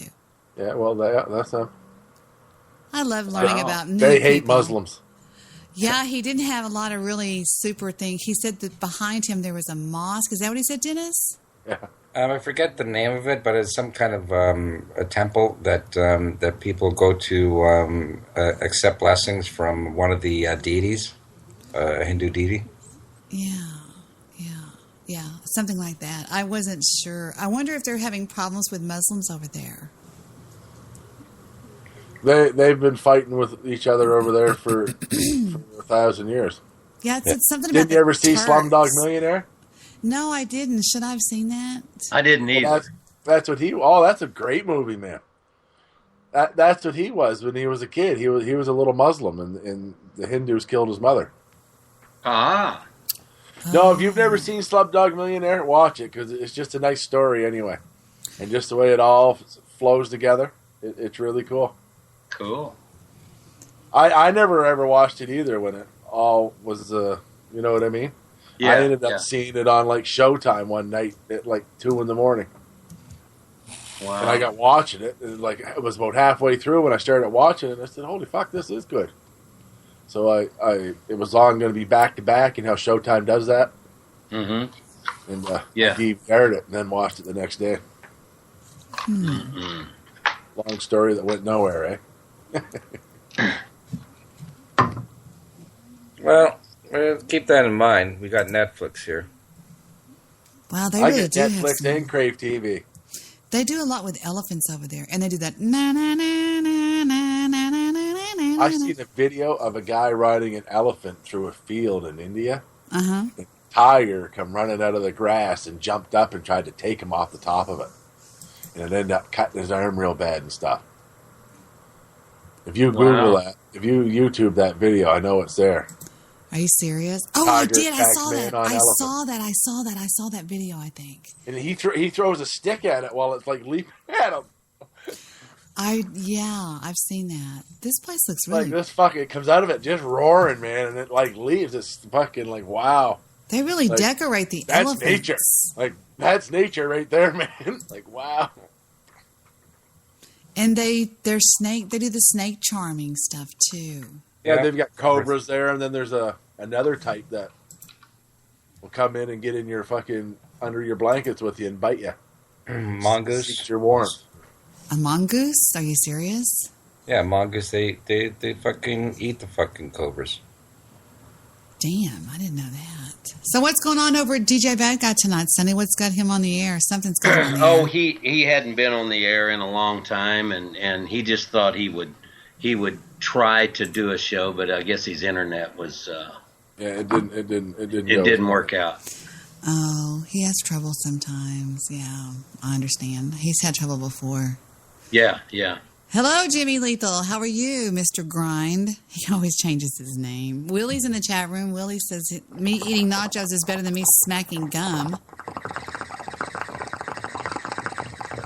MS Goes is in the chat room, too. Excuse me.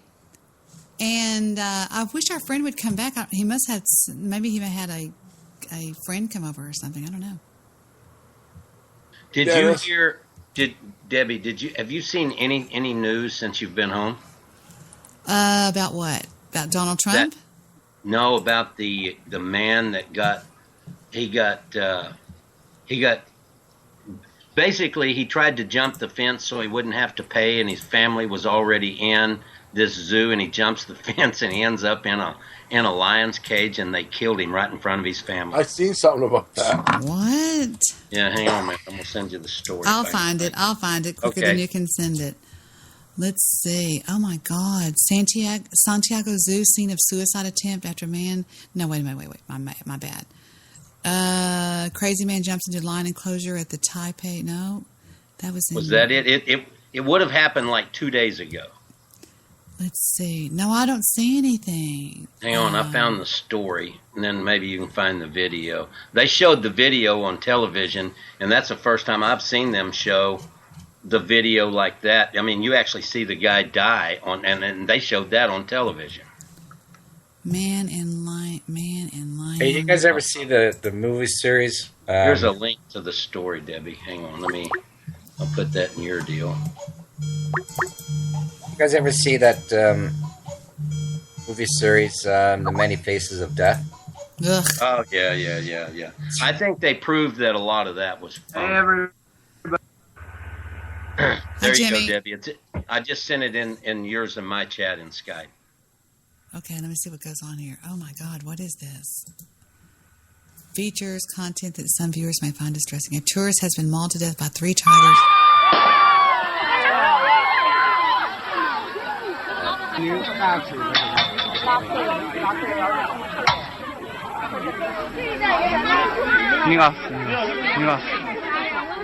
Did they shoot the tiger? They shot one of them. They killed one of them, but at the end of the deal, you'll see one tiger just dragging his body off into the tree. 老虎把人给吃了，雅阁动物园。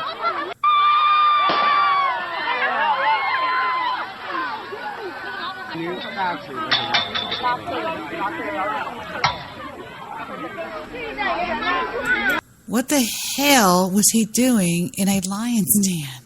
He jumped over a fence so he wouldn't have to pay the entry fee. His family had already paid and got in, and there's his surprise. Are you serious? He accidentally got in the lion's den? Son of a bitch. He jumped over the wrong fence. Yes, he did. Oh, wow. That is really dumb. Yeah. That is really horrible. No, I didn't know anything about that. Oh, my God, that's horrible. I saw it on the news tonight, and I thought, fuck. Tigers seem to kill people for sport. Yes. Like, there's all kinds of reports of tigers killing multiple people. Like, killing one and coming back and getting another one. Well, you know, and there's also stories about lions and tigers, I guess, in Africa that actually go on killing sprees of people. Really? Yes. I have feedback from somebody. Well, I was talking, so I don't think it's me. I wonder... I've got on my headphones anyway. Yeah, I wonder why somebody... I wonder why... I don't get it. I don't know. Hey, Jimmy, are you on the call? Yeah, I'm on call. How was Dad's show tonight? Well, unfortunately, he was having technical difficulties. But, you know, Yeah, it's too bad. he could be back soon. I have a briefcase in my room that I just got out earlier in the week to take on this trip with me, and it's one of those silver ones that locks. You know, it's like you carry something real important in it, and it's driving Gunner out of his mind. It is. It's bizarre. I tried to turn on my webcam to show everybody a minute ago to see what he was just tripping out. He's just like turning his head sideways and smelling on it and just going crazy. Is it one of those Halliburton cases? Yep, that's exactly what it is. I don't know what he smells in there. He's going crazy, though. It's money. You smell money, Gunner? Dick Cheney's soul. Dick Cheney's soul. You really? So Dick Cheney put a little piece of his soul in every briefcase. That's it. Oh, my so God. it can never be reassembled again. Sonny loves Dick Cheney, don't you, Sonny? Oh, yeah. I think Dick Cheney is the evilest man to I ever know that. walk the fucking earth. Now, what makes you say that? Teach us why you think that. I don't remember when you told me the thing about that. It would take a lifetime to fucking list everything. It would, but I'll tell you one. Dick Cheney, well, number one, I think he was even though George Bush was the president, I think Dick Cheney made all the decisions. I agree. That's correct. I think he also made sure that Halliburton got all of the no-bid contracts to do the cleanup over in that shit box over in yes. And then Dick Cheney is the largest individual stock owner of private prisons in the United States, especially Texas, since we have more private prisons than anybody. Yep. And he wants to see those beds filled. Dick Cheney is an evil. Look at him. You just know you don't even have to know what he did. Just watch him. Why do you think when 9/11 happened? Now remember, Dick Cheney was buddies with George Sr. Right, he worked for him. Yeah, and then he was buds with George Jr. You guys remember what? No. The big thing to remember about the Bushes and Dick Cheney is, do you guys remember what George Bush Sr. did in the government before he was the vice president? Okay, he was the vice president to Reagan. What did he do? He was the head of the CIA. Oh, that's correct. In fact, he was in Dallas the day before Kennedy was assassinated. Or 2 days before, one of the two. Yeah, he was, so when all that stuff went on with Iran-Contra and Oliver North took all the fall, oh man, George Bush was the vice president with all the ex-CIA director, but he knew nothing about it. Oh yeah, exactly. Do you really think Ronald Reagan, the actor, was masterminding all that stuff? No way. Yeah, No way. Joe, who was the CIA director that got sick and died in the hospital? It wasn't Rumsfeld. No, it was who was it? He was the head of the CIA. Oh fuck, I don't know though. I don't know. Yeah, no, it was big conspiracy because it's where that. Oh, I know what you mean there now. Yeah.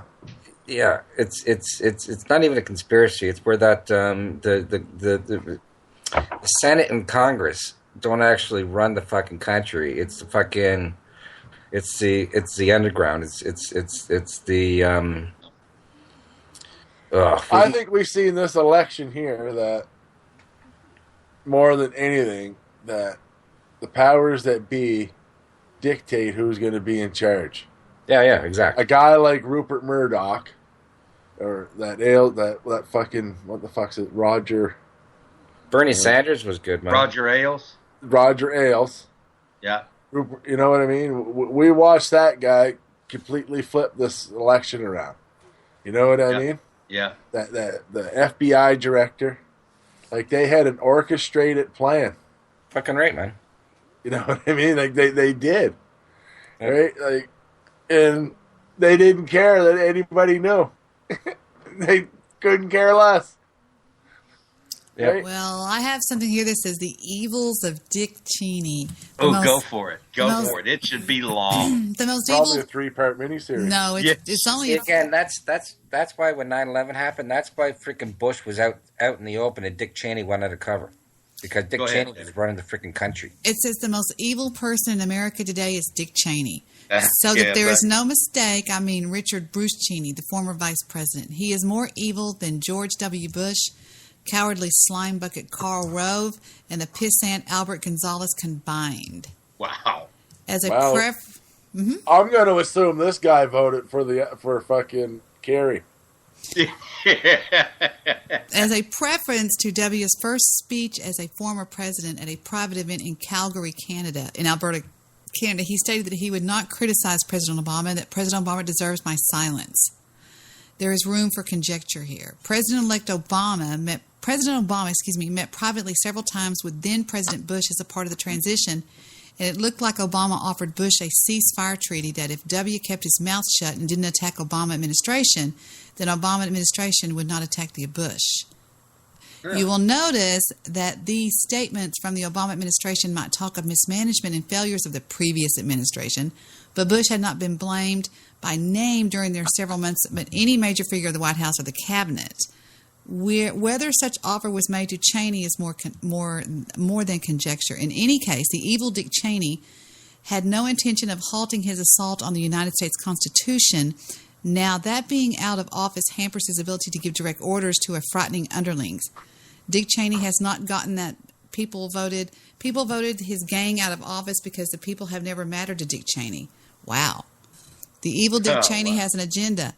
So what if the damage is already done? It will take years to correct the damage that he did. Dick Cheney is a traitor to the United States Constitution. There are many instances where he did so, but the key one is the Valerie Plame affair. For those with lousy memories, the Scooter Libby defense team put into evidence a memo in Dick Cheney's handwriting telling Libby that the president approved the public disclosure of CIA agent Plame's covert identity. That's correct. They exposed everything about her. Wow. It says, even if the content of that memo was untrue, that still leaves Dick Cheney as a person who authorized the undoing of 20 years of the CIA intelligent works, an event which got several foreign agents killed, and it ruined America's future chances of recruiting new intel sources in foreign lands. He is guilty of treason and murder. He is guilty of arrogance and self-importance. And then there's a whole list of personal failings. But what keeps him in the airwaves is that none of the so-called journalists that grovel at his feet will call him out on his hypocrisy. Oh, they're afraid of him. I believe that. That's what it says. He is, wow, he's a pretty bad Let's guy. not forget that Dick Cheney and George Bush lost and failed to come back and find 22 million emails that just magically disappeared. That's why when all that stuff was going on about Hillary's server, it's like, what the fuck? Hillary's server didn't amount to a gnat on a bear bat. Rice and Rumsfeld both had private email servers. Yes, they did. Wow. It says Cheney's list of sins is as long as any Republican's transgressions. As CEO of the Dallas-based Halliburton from 1995 to 2000, Cheney did little about cleaning up asbestos in his buildings, leading to a multi-million-dollar legal judgments against him. He presided over several rounds of job cuts, including 11,000 workers, a year that Halliburton showed a $438 million profit. And since those layoffs, their profits have risen to $501 million and even $809 million. Halliburton also raked in big bucks from dubious deals with Iraq under Cheney's tenure, according to the Washington Post. From 1997 to 2000, Cheney's little Halliburton sold $73 million worth of oil equipment and services to Iraq through a secret subsidiary called the Dresser Rand and the Ingersoll Dresser Pump Company to help build Iraq's Gulf War damaged infrastructure. Wow. And they went in and blew it all back up. There's also a long trail of lies told by Cheney. There is the Iraq connection, the Enron ties, the India deal, and so on and so forth. He lied about not living in Texas as late as 2000, an apparent violation of the 12th Amendment of the United States Constitution. He didn't sell his Dallas area mansion to a major Republican donor until 2000, according to deed records. and that $2.7 million home has never seen any evidence of anybody occupying it. Another lie concerns another basic piece of public information with a paper trail, Cheney's Texas driver's license. His driver's license is still active, but lists his address at 500 North Ackerd Street, where he worked at Halliburton, not his home on Euclid Avenue in Highland Park. His driver's license lists the same accurate address. Texas law requires residency to be placed on the license. Correct. It just goes on and on and on. Oh, he's a snake. Wow. He is horrible.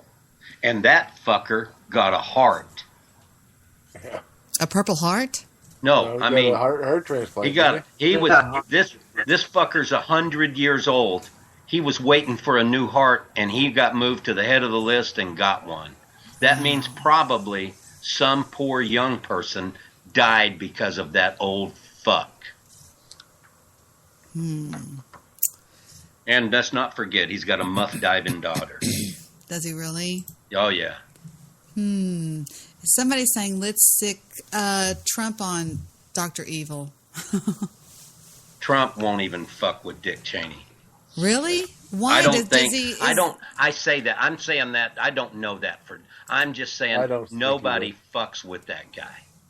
Why? Because he has so much money, he'll kill you or something? I just think you end up in a fucking mosh pit somewhere, stomped after the concert's over. I don't know. We were careful not to stop short of torture, says Dyche. I beat her within an inch of her life, but I was very careful not to stop short of rape. He's talking about something. I don't know. There's so much stuff here. It's unbelievable.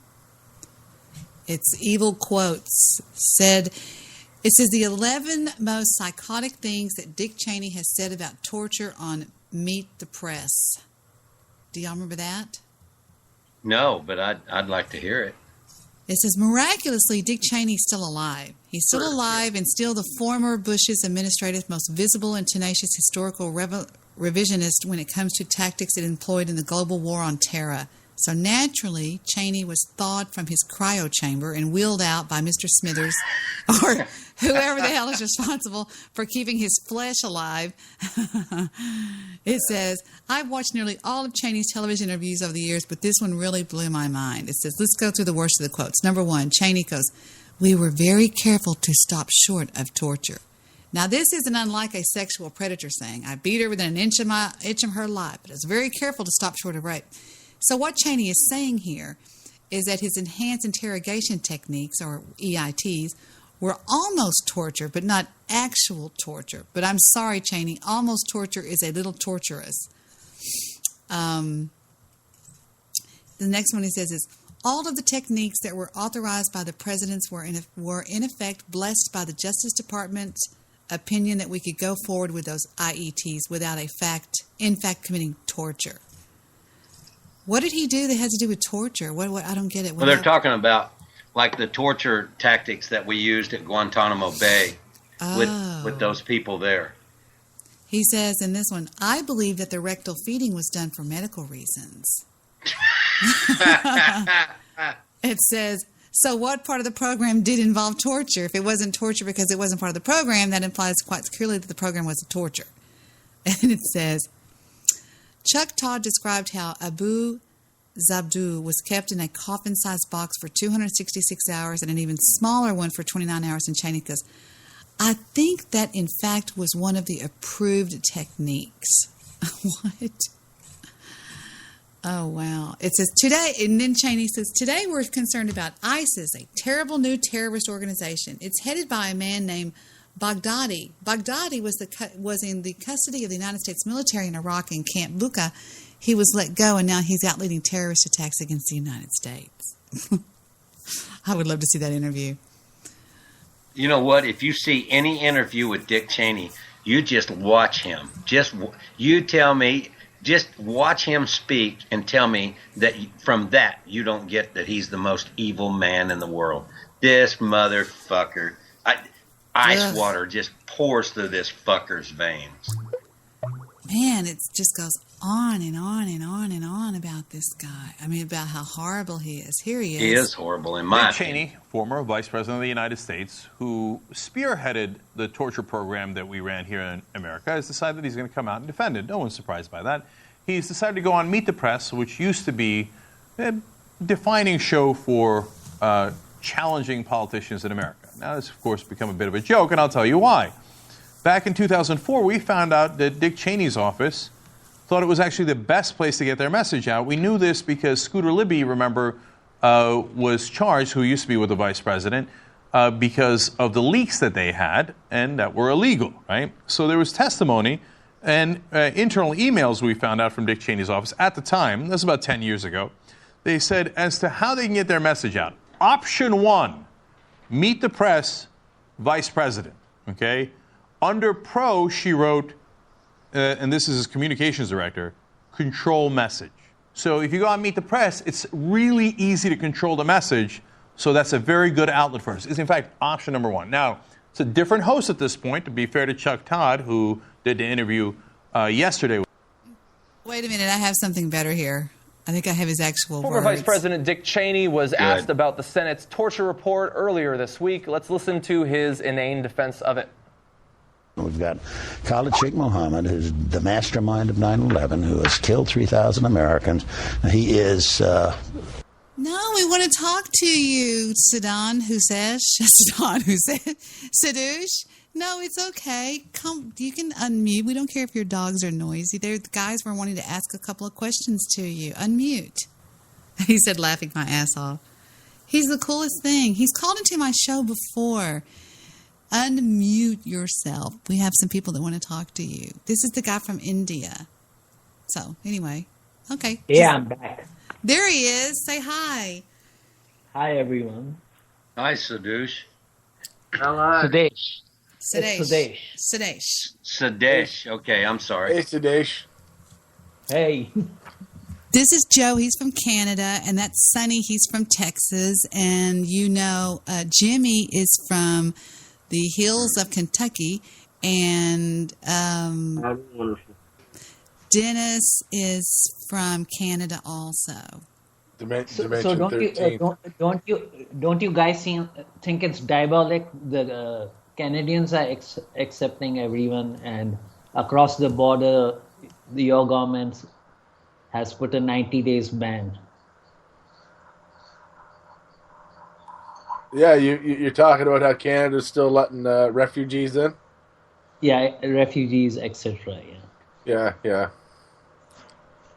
But according to me, all these refugees should stick in their own country. Why do they want to overburden XYZ country? Like Europe's already explored. I mean, each European country is already on its. I mean, they're not in a good shape, like economically or etc. But still, they're getting forced to accept. Well, And Sudesh, you don't.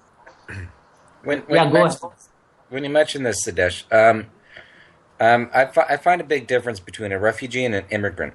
A refugee is fleeing their country because of persecution or whatnot. And once the turmoil has subsided within their country, they should be brought back to their country, not being integrated into another population, because they're not immigrants; they're refugees. Refugees, I agree. But I think those people, they will pull some legal, go to some attorney and find some legal loophole to stay back. Apparently that's the way it happens. Do you think that some of the refugees that were trying to come into the United States will try to go in through Canada, perhaps? Yeah, it's already happened. It's Also, been happening for years, Debbie. Sudesh, do you guys in India have much of a Muslim problem right now?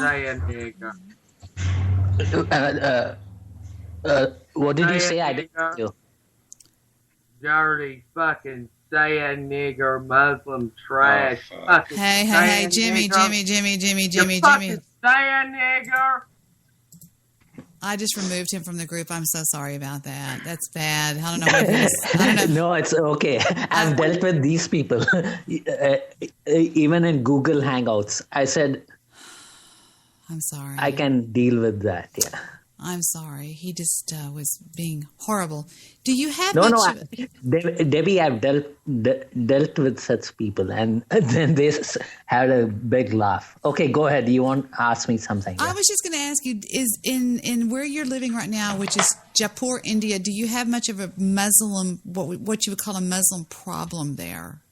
No, there's no problem at all. They have their own mosque, etc. Yeah, there's no problem. But you don't see them trying to take over India like they are. No places. Way. They have to live within it. But Pakistan, all these years, they say that they've already occupied a part of Kashmir, which is called Pakistan occupied Kashmir, the top northern half. But they haven't done anything in the last, ever since they've occupied that. The people. I think a few months back, it came in the news. Those people were unhappy with being occupied by Pakistan, Boy, and now. No, I was just going to say you are close to Pakistan. Yeah, we are close to Pakistan. We have Trump wants to has a building a wall. We have we've got the border fenced off with Pakistan totally. You have a wall? No, we have a. Fenced, I mean, it's fencing. Yeah, I can see that. I'm seeing it on Google Maps. It's patrolled by people, the Border Security Force. So, it's inside the Indian, it's away from the international border by around. Do you ever hear any bombs going off over there, anything like that? Or, I mean. No, it's all peaceful. There's no, bombing or shelling, anything. It's just a peaceful border. Yeah, but Sudesh, apparently you guys got a big problem with Pakistan. Now, you guys are both nuclear powers, right? That they are. Yeah. Yep. Yeah, so what's keeping the peace? The pieces, I think, internally, I think it's only the military which doesn't want the peace, but the local population of Pakistan, they want peace. They're fed up with this. Yesterday, there's this guy, he's Imran Khan. He was a famous cricket player over the past 2 decades or so. He says if Trump even stops the Pakistani people, like he already... If Pakistan comes into the list, he's saying we'll be much happier. So our country will progress much better now. You have a pretty big army. I'm sorry. I was just going to say you have a pretty big army over there. Yeah, we have a pretty big army. In India? It's fucking huge. Yeah. Wow, okay. Go ahead, Joe. What were you going to say? Here's the problem with the immigration ban is that United States, most people that immigrate to the United States as immigrants are like a brain drain on other countries. Mm-hmm, it's usually the scientists, the doctors, engineers, the highly educated people are the ones that come to the United States and work for the big firms, work in Silicon Valley and work at the big hospitals and stuff. Mm-hmm. Right? So this is what he's saying, that if the ban does go through to a country like Pakistan, and their top people can no longer go to the States, well, they'll stay home. They'll stay home, right? And it'll make things better there, while lowering things in the United States. India has the third largest army in the world under China and the United States. Well, China and then the United States and then India. That's amazing. Well, India does border China and Pakistan, so they're it's got a huge border to take care. Yeah, they're sort of in a bit of a not a very good place. Wow. India has a huge population, man. Almost 1 billion now, don't they? No, it's I think it's going to exceed the Chinese population maybe shortly. Are you serious? Y'all have big families or what? Yeah, I mean, they are people. Actually, like the Muslim community, they have big families. Yeah. Yeah, and you're Hindu. Do y'all have big families also? More like the present generation, like people who are 25 plus, or 30, they have one kid only. So, do you have any sisters? Joe. Oh, gotcha. They would like Oh to my be a God. connect. Yes. I'm sorry. But she's married. She has 2 kids. Both the kids are working. Oh, yeah. Damn it. That's no good to me. What about a young niece? No, I'm joking. In 2013, India's population was at 1.252 billion. Oh, okay. That was Yeah, there you 4 go. years ago. 4 years ago. Wow. Yeah. Wow. Now, they were saying a little while ago when you first were on the call that you're either rich or poor in India. Is that true? Okay, that's okay. You're trying to figure it out. Yeah. No. There's no middle ground. There's no middle class, so to speak. Is that No, true? I'm sorry to say. In India, you have middle class. It's only in places like Pakistan and the Arab countries you have the rich and the poor. There's no like sort of in betweens are very few. The middle class, as you may call them. You live in some place it's called. Do you live in like Rajasthan? Is that right? Or Yeah, in Rajasthan, Jaipur. yeah, I'm seeing that. Interesting. Well, you really are poised to overtake China in population. Yeah, I did see that. Yeah. Wow. And I really one thing I'm really say that China has done well. They really put a strong. The government was strict because they're communists. They said after one child you can't have any more kids. They That's lifted really that, though, didn't they? that's brought down their population. Didn't they lift that, though? Yeah, I think they are maybe lifting because it's going negative. I was reading a couple of days back. Yeah. Well, the problem they were having is nobody wanted to have girls. That's right. They'd kill off the girls. Mm-hmm. Okay. Wow. It says here, July 30th, 2015, China at that point has a population of 1.38 billion compared to India's 1.31 billion. Wow. You guys will pass them probably in a couple of years now. No, but now I think, like somebody was saying right now in China, they're going to change the rule now. Ah. Yeah, no, it's already being done. Yeah. It's done. Okay, right. Okay.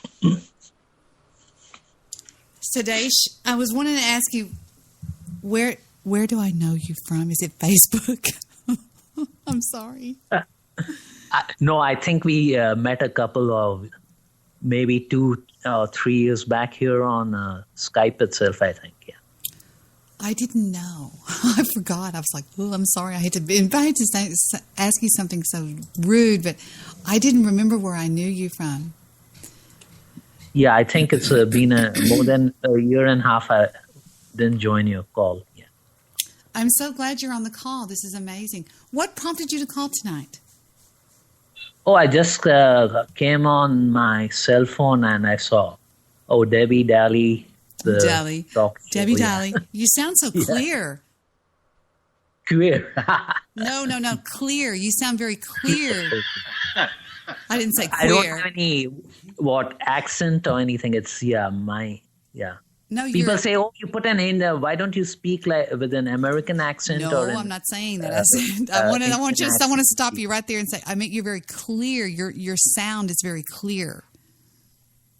How can I say that in your connection? Quality is good. Help me out here. Your audio is very good. Your sound quality. Yeah, maybe my internet connection is becoming better. Yes, I would think so. It sounds really clear.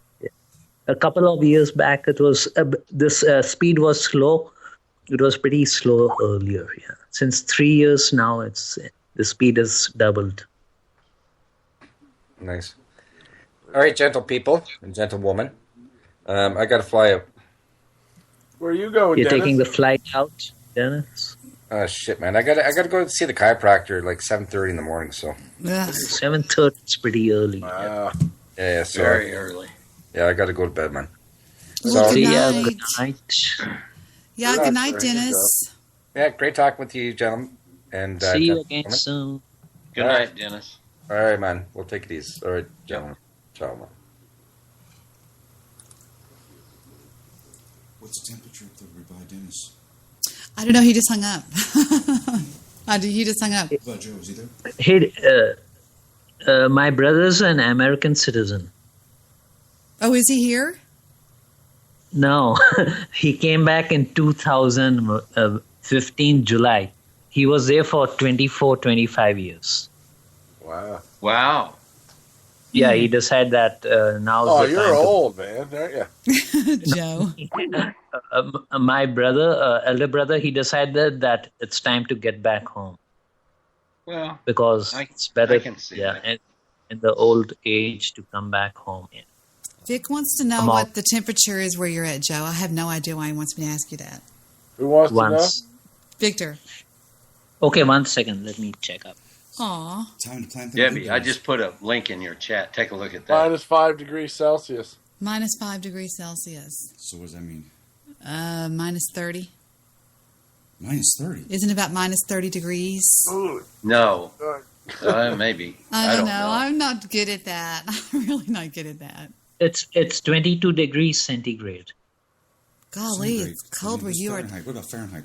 I don't know what Fahrenheit is. What's That's centigrade? our stuff. It's warm for you. 22 C centigrade is warm for you guys. Which is how much Fahrenheit? Is it Fahrenheit? Mm-hmm.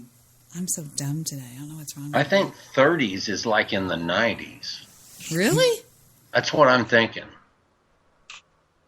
Yeah, 80s. 30 is like in the 90s, correct. Okay, yeah. So it's pretty warm over there right now. Yeah, it's end of winter. Yeah, it's warm for you guys. Yeah. Yeah. Always warm in India.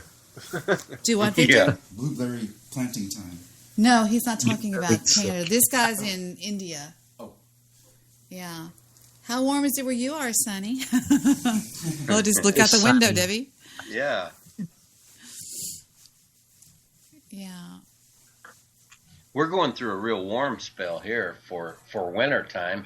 I think tomorrow's supposed to be 77 degrees Fahrenheit. It's always hot where we are. I think I believe in global warming. Yeah. I do. I wonder Climate sometimes. change. Yeah. Do what? Global, no such thing. Global warming. You want to see? Just Google. Something. You put in Al Gore, Maurice Strong, Chicago. And then How do you explain the sea levels getting higher? That's where it comes from. Well, I try to tell Vic all the time that is not fact. That is just somebody's opinion. How does he explain the sea levels getting higher? Hold on. How do you explain the sea levels getting higher, Joe said? I don't know. I'm just talking about the corruption, about all those guys on the Chicago Exchange is the only place that they exchange those carbon vouchers for money throughout the world, and that's what they're trying to do. Look up that Chicago and then climate exchange with it has Bill Ayers, Obama, Al Gore, Maurice Strong. Look at Maurice Strong is that guy's a pervert and a half. That guy's he's like Soros. Huh. Well, okay. And there you go. Well, because somebody figured out a way to try to get rich off it, doesn't mean that it's still not real. Right? Because the sea levels are getting higher, and they can see that anywhere. And then the polar ice caps are melting. So there's got to be a reason for that.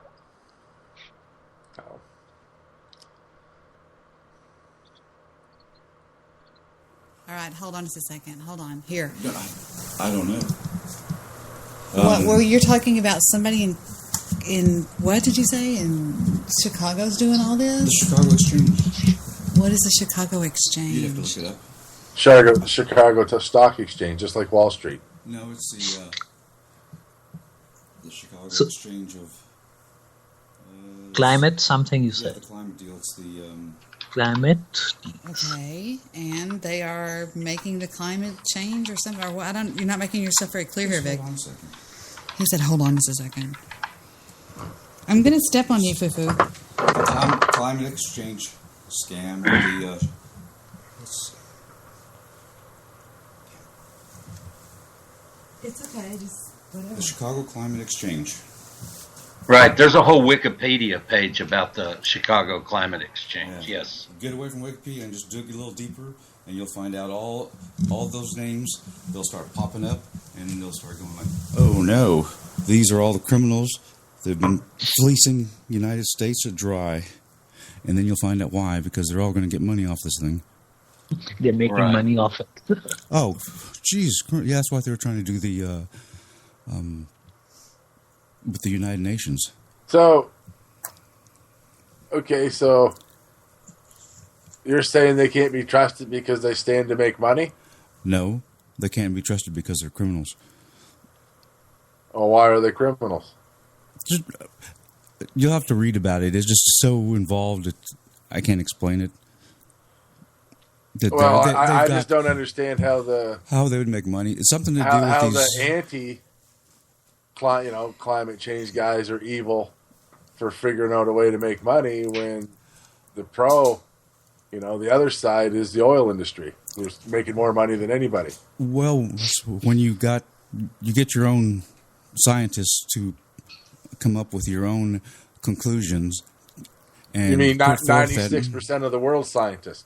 and put forth that no, it's not 96. Yeah, it is, Vic. No, well, read it. Yeah, it is. And then put forth that narrative, and then at the same time that you're the only one that has the what these called carbon things that they're going to, these carbon taxes or something like that they have to charge all these companies for throughout the world. Basically what they're going to do is charge you to breathe. They want to charge everybody in the world a tax for breathing. They want you to the companies to reduce their carbon footprint, I think. Yeah. They count on people traveling, etc., etc. Yeah. Listen to this. It says, talking about this this economist Richard Sandor, he believed the country was ready for a private carbon trading market, even if it didn't back an international treaty like Kyoto.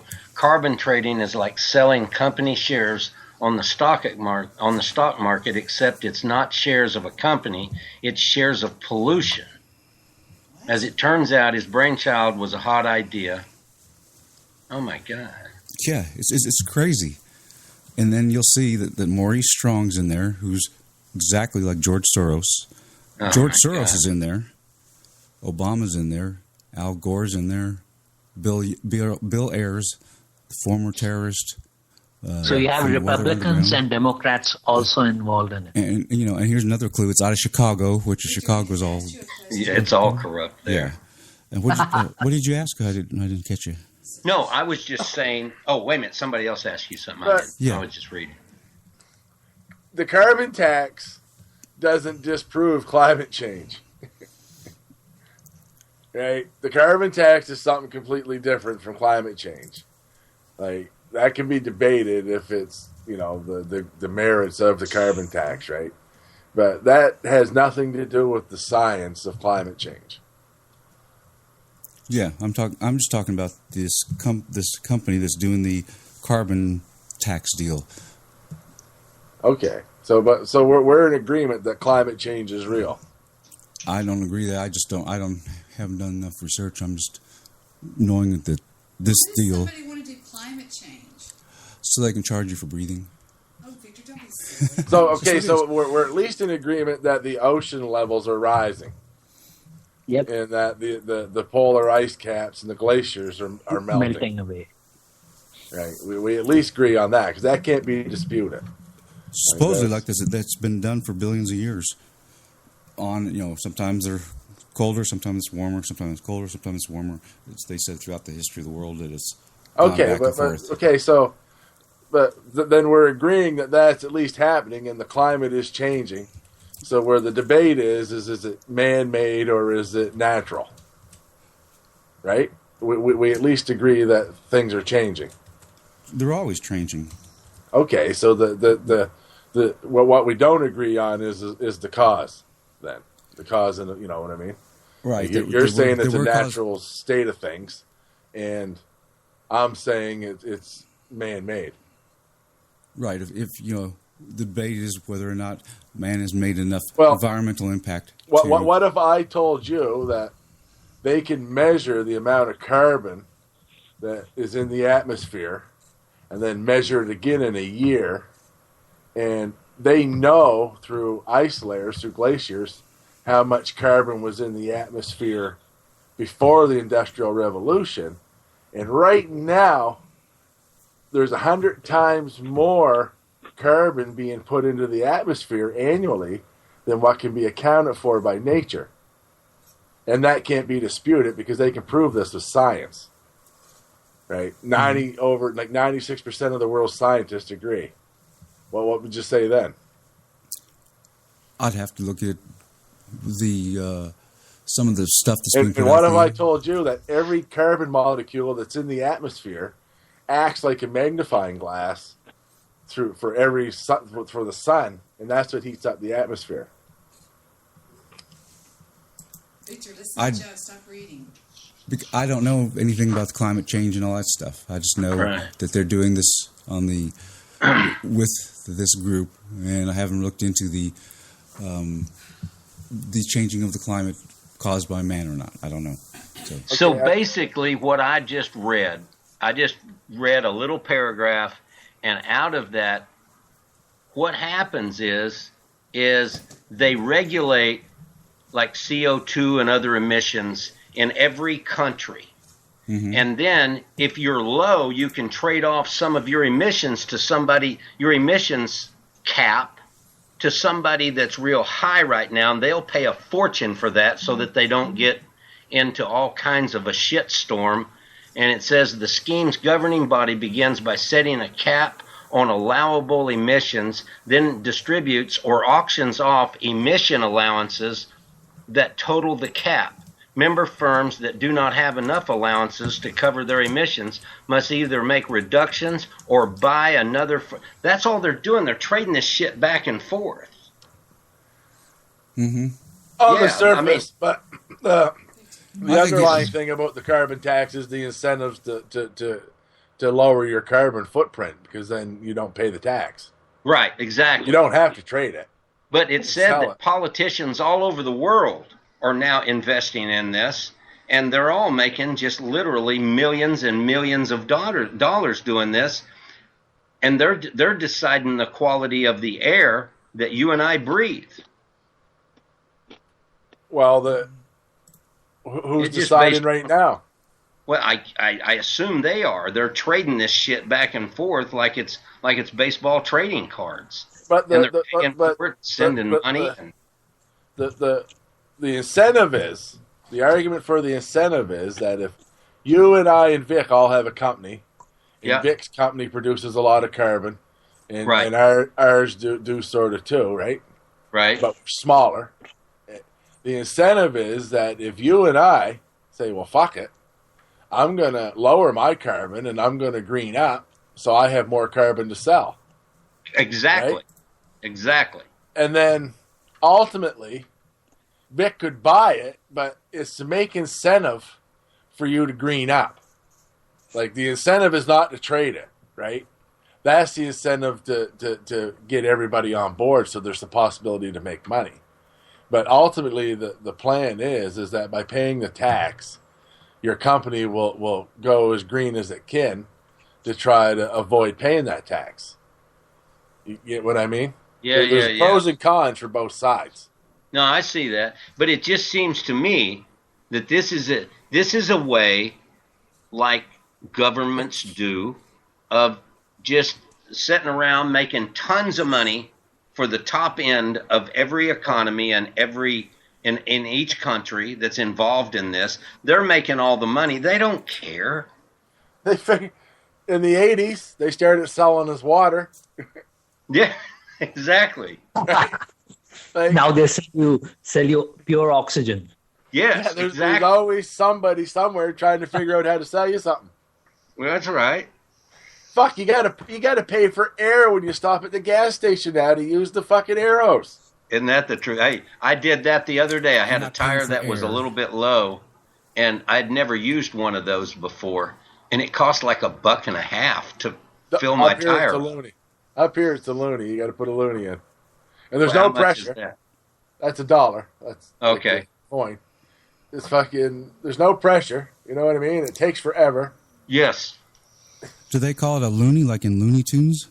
Well, they call What it it a loony because it's a coin, and on the coin it's got a loon on the face of it. Is that like the lunar, like the moon? No, a loon, like a lake loon, like a duck. Oh, a duck?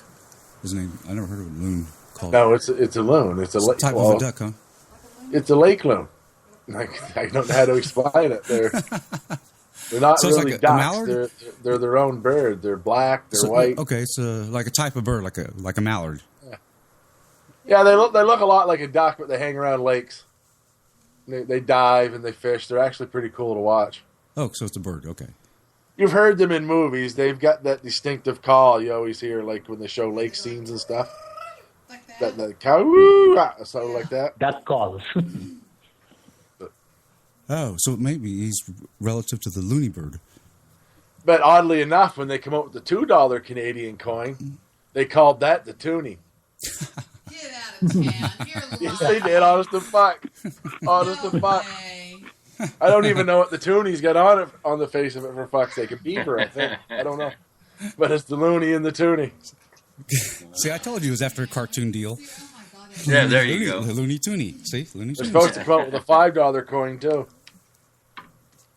We don't use pennies no more. Oh, really? Nope. So what do y'all do with if you got a penny do? They just go, fuck you? Or what do you There's have no happens? pennies. You round up or you round down. How do you decide what to do? Well, they does it right on the till, so. I'd always round in my favor, huh? There's no pennies in Canada anymore. That's wild. You guys are getting rid of them too, aren't you? Heck, I don't know. There's a zillion of them running around here. Can Sonny hear me? I don't know. Sonny, can you hear Deb? It costs more to I produce. can hear her barely in the background, yeah. He said barely. Oh, I'm folding clothes on my bed. I was just now unpacking. I was going to ask you, have you noticed that I can't remember when it's either Jack in the Box or somebody it's Whataburger. Everything is rounded to a quarter. Stop pushing buttons, Victor. Get your hand off of that. Get your hand off the board. Whataburger rounds everything off to a quarter. Wow. I hadn't really given that any thought. I can't hear you. Oh. He said he hadn't given that any thought. I'm sorry. But I think that's a good idea. I've always thought, why don't they have it rounded to, at least the dime? I agree, man. Like, who wants all those fucking pennies? When I was a kid, and I hate to talk like this, I could go into the store with 10 cents and get some penny candy. Get a small brown paper bag with some candy in it. Right. Those days, if I giving my son 10 cents to go to the store when he was a kid was a waste of time. Right? Because there was nothing in the store for 10 cents. There certainly isn't. So the days of pennies and nickels are pretty well obsolete. Even dimes, really. But that's cool when you can go to the where's that store we went to the other day, Deb? That has all the old Cokes and things like that. It's that. I never can think of it. It's got the rocking chairs in front. I can't Yeah, think of it. they serve country fried steak and stuff. I can't remember the damn name of it now. Country fried. What is it about Texans and country fried steak anyway? I don't know. It is weird because it's not as. Because I've only never had it in Texas. I've only ever had it in restaurants here and stuff. You know what I mean? Right. But I got to tell you, it's not that good. It depends. It's something it depends on the maker. Oh, I agree. There are some that are really good. You guys like that white gravy? Oh, I love it. Mm-hmm. I mean, if it's made right, yeah. Well, that's just it too. It might not have been because I found it tasteless. I thought, why would you want to put that batter on that beautiful steak? Right, but then again, I eat ketchup with my meat, so lots of people sit around. Why is he putting ketchup on that beautiful steak? So, I get that. But I think you should just eat the steak as it is with all the natural whatever gravy it has instead of adding sauce. I thought you were Hindu. Yeah, I'm Hindu. Yeah. Yeah, I think you're Goose. Hey, it's Cracker Barrel. That's the name of that place. Cracker Barrel, right? You can go in there and get all that old timey candy. That little store. Oh, in I front. love that place. Oh man, it's cool stuff you hadn't seen in probably 30, 40 years. Yeah, that's right. That's right. Oh, it's peppermint sticks. Oh, they got all that cool stuff. They got all that. Yeah, they got every kind of old hard candy you could ever want. Yeah, it's great. The Big Hulk or the Big Hunk. Yes. Oh man, God, it's cool. When I was a kid in Canada, the company, chocolate company, Nestle, or Nielsen's, used to sell these things called chunks. And they used to always go in the corner stores. They'd always be sitting on the counter in a box. And there were chunks of chocolate, and they were a quarter each, and they would come just chocolate or with peanuts in them. And I don't ever see them anywhere anymore, but they were always, every store had them when I was a kid. You know what I always thought was nasty was bit of honey. Bit of honey. Yeah. Yeah, I don't like that much. It's kind of that. I don't know what that is. I used to like a slow. You haven't missed one thing. Do you ever have like a slow poke, a caramel? See, or a sugar daddy would be like I don't know if you know, but a sugar daddy would be similar to a slow poke. A lot of the candies that I eat and you guys eat have different names for copyright reasons, marketing reasons, right? So I've noticed that. Do y'all have candy in India, Sudesh? Yeah, they do have. Yeah. Do y'all eat a lot of sugar? Yeah, a lot of people love sweets, chocolates, sweet. Did you know that I'm just fascinated by this exchange in Chicago. Oh, yeah. It says that United States has actually had a national cap and trade scheme for years. It's not a cap on carbon. The acid rain program limits the amount of sulfur dioxide that power plants in the United States can produce. They can reduce their emissions and then trade off their allowances for money. See, and that's how they know it works because but they've seen the results in the acid rain. Don't you remember at the acid rain problem of the 70s and stuff? Yes, I do. Yeah. They have something that they've seen this work in the past. Now, will it work with carbon? Only time will tell. But they do have. It's not just something they pulled out of their ass. You know what I mean? Like yeah. Or you don't think something they created on purpose to fix on purpose? They could. I don't know. Like I live in a town that was a coal mining town that had coal trains running everywhere, and I can go around and see. And the coal mines have been shut down since '58 here, and I can go in any direction and still see the effects. The dead lakes, the ponds. You know what I mean? Anywhere where that fucking train went by, the water's dead. Really? Yeah. So, right, I know the effect of that shit. Like, that was all back before there were any environmental stuff. Like, them trains just spewed smoke out and they just dumped coal and, you know what I mean? But so you've got lakes out there that basically have no fish in them or anything? Just along the... No, they got some in them now. They got some of these little gross little perch in them. But they're just... You'd have to see it with your own eyes to see what I'm talking about. Yeah, yeah. And it's just right along the train track for, I don't know how far, maybe a quarter of a mile each direction. Right. You can just see a difference in the forest and everything. No undergrowth. That was the difference. There was lots of trees. Right. But the undergrowth, there was nothing on the forest floor. Like, none of that.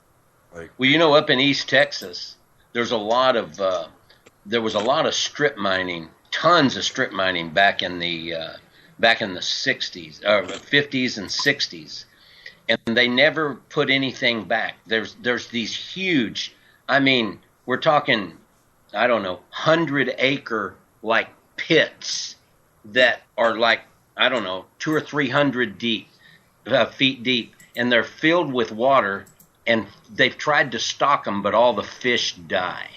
Yeah.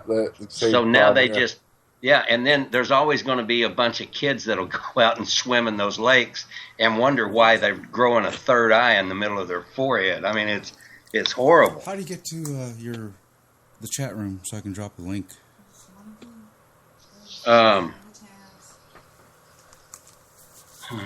Let's see. I'm trying to get you guys.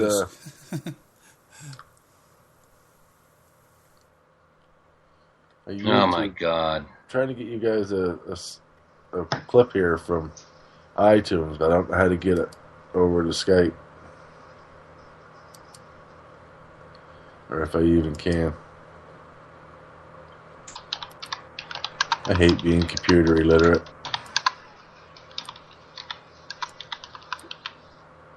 I might have another job working from home helping people fix theirs, though, so lucky them, eh? Really?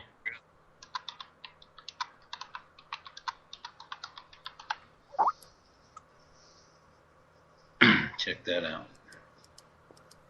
Isn't it crazy, all this, the client who's involved in that exchange? Oh my God! Yeah, I honestly had never heard about. I mean, I heard about. I haven't heard about that for sure. But if George Soros is involved in anything, I'm thinking that he and Dick Cheney are in some way related. They both have that evil gene. To make money. I just put a clip dirty. Let me sit down there for a second. in our Skype chat there for you guys to click on and listen to later. Okay. Hold on, I'm coming back. I see Jimmy's gone nuts again. Jimmy, what are you doing? Being Jimmy. Jimmy, you need to calm the fuck down, okay? I wasn't looking. I was across the room folding laundry. Hold on. I have to spank his hand and... Why can't I hear me? God, Victor, you changed all the sound quality now. All right, I am back. Jimmy, would you please stop it? Anyway, I'm sorry. Forgive him. Willie says... Go ahead, Vic. Go ahead, Vic. He's going to paste something, but it's not me pasting it, so I don't know what it is. I can't be responsible for it. The craziness with all those people. Yeah, really. Whatever. Global Okay. criminals. What have we got coming in on Jerry Earlywine? Sorry. Do I need to see anything on Skype? Are y'all still there? What'd Yes. you do? Yeah. You must have burned Jimmy, did you? Yeah, I banned all of his accounts tonight because I'm not in the mood to put up with this crap. Okay, that's why my screen just went all funky. I was trying to scroll through it, and then boom. It was all... Oh, I'm sorry. No, it's all right. You know, he'll be back. I know he's just in the bad boy corner. The largest container ship in the world emits as much pollution as 50 million cars. What? Are you kidding, Willie? But you can't do anything about container ships. You got to move goods, but you know there's ways to streamline the way we move around in cars, right? You know, right when I looked at my followers, it jumped down to 3,107, and today it was 3,108. Somebody just unfollowed me. It's probably Jimmy. Is that on Facebook or? No, it's on Spreaker. Okay, Spreaker. Okay. The Yeah, top 15 equal all the cars in the world in term. What? Are you kidding me? Is that true that the largest container ship in the world emits as much pollution as 50 million cars? Yeah, I don't know. I don't know, but again, what can you do about container ships? You got to move stuff across the ocean, right? Yeah. China will get paralyzed if the container ships Like, stop. the only way to get away from that is to build that bridge they want to build across the Bering Strait, down through Russia, down along the coast of Russia. Putin won't allow that. The world, the world's going to have to stabilize a lot before anything like that happens. You ain't kidding. But that is what they want to do ultimately. Right. So. Mm-mm. Can you imagine that? A bridge that goes from the United States across Canada. I think we should have a bridge that goes from Houston to Cancun. There you go. For holiday. It's not that far. Y'all should see what Fufu's doing. Fufu. When I was folding laundry, I put my new blanket on the ground, and it's made out of this really, really nice fabric. She's over there going, she's over there raking it all up. Yes, you're not supposed to be on Mommy's blanket. You know that. She's over there she's got her nose, and she's tapping it all down and scratching it all together. Foofy. Anyway. There's 16,000 people up here haven't had no power since the ice storm we got last week. Really? Yeah, they're rebuilding the world's biggest ships create more pollution than all the cars in the world. What? Well, what? Wow. There's nothing we can do about that, huh? But again, there's nothing you can do about freight ships. Now, ocean liners, useless. Or, them fucking cruise ships. It says the best they do is they have legislation keeping the ships 230 miles away from the United States coastlines. Sonny, and y'all listen to this. They have 109,000 horsepower engines that spin 24 hours a day. Wow. That's the one that picked up Tom Hanks in the movie Castaway. Sorry. Yeah, they get some big ones in Halifax. Right now, down in Cape Breton, the Chinese want to invest $1 billion making a new port down there, a deep sea container port. So, Sudesh, what is your biggest export in India? From call India. centers. Oops. No. That's exports means physically it must be clothing, jewelry. Somebody put a comment that says we got to get that rubber dog shit from China to Walmart somehow. Sorry. Well, so jewelry. How come so many things we see today say made in India? Garments, I think. A lot of garments. Not the very high like which you use day to day. Like you have shirts, trousers, cotton garments. Yeah. You guys make a lot of medicines too. Yeah, medicines, pharmacy. Yeah, you guys make a lot of medicines. Really? Yeah, in fact, I'm looking at I had cleaned out my little medicine cabinet, and I found a Z-Pack that I had, and it says on the Z-Pack, it's for azithromycin or something like that. It says made in India by a company called Greenstone. Do you work in India, Sudesh? No, I'm retired now. Nice. So you're too old to have sisters for me. How young are you? You got any nieces or anything? How young are you? Oh, I'm in my 40s. Oh, you're mid-40s. Okay. Yeah. Still single? Oh, and yeah, happy. I got my own house and everything.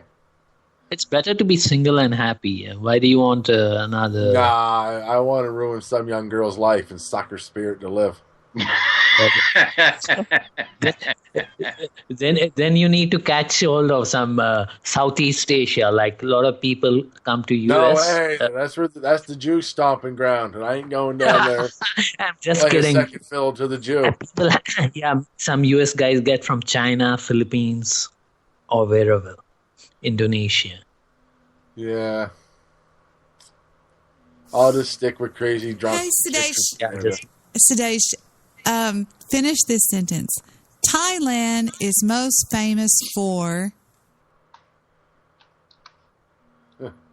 Yeah, sex trafficking. Yes, I knew it. I knew it. I knew it. Told you. Underage sex trafficking.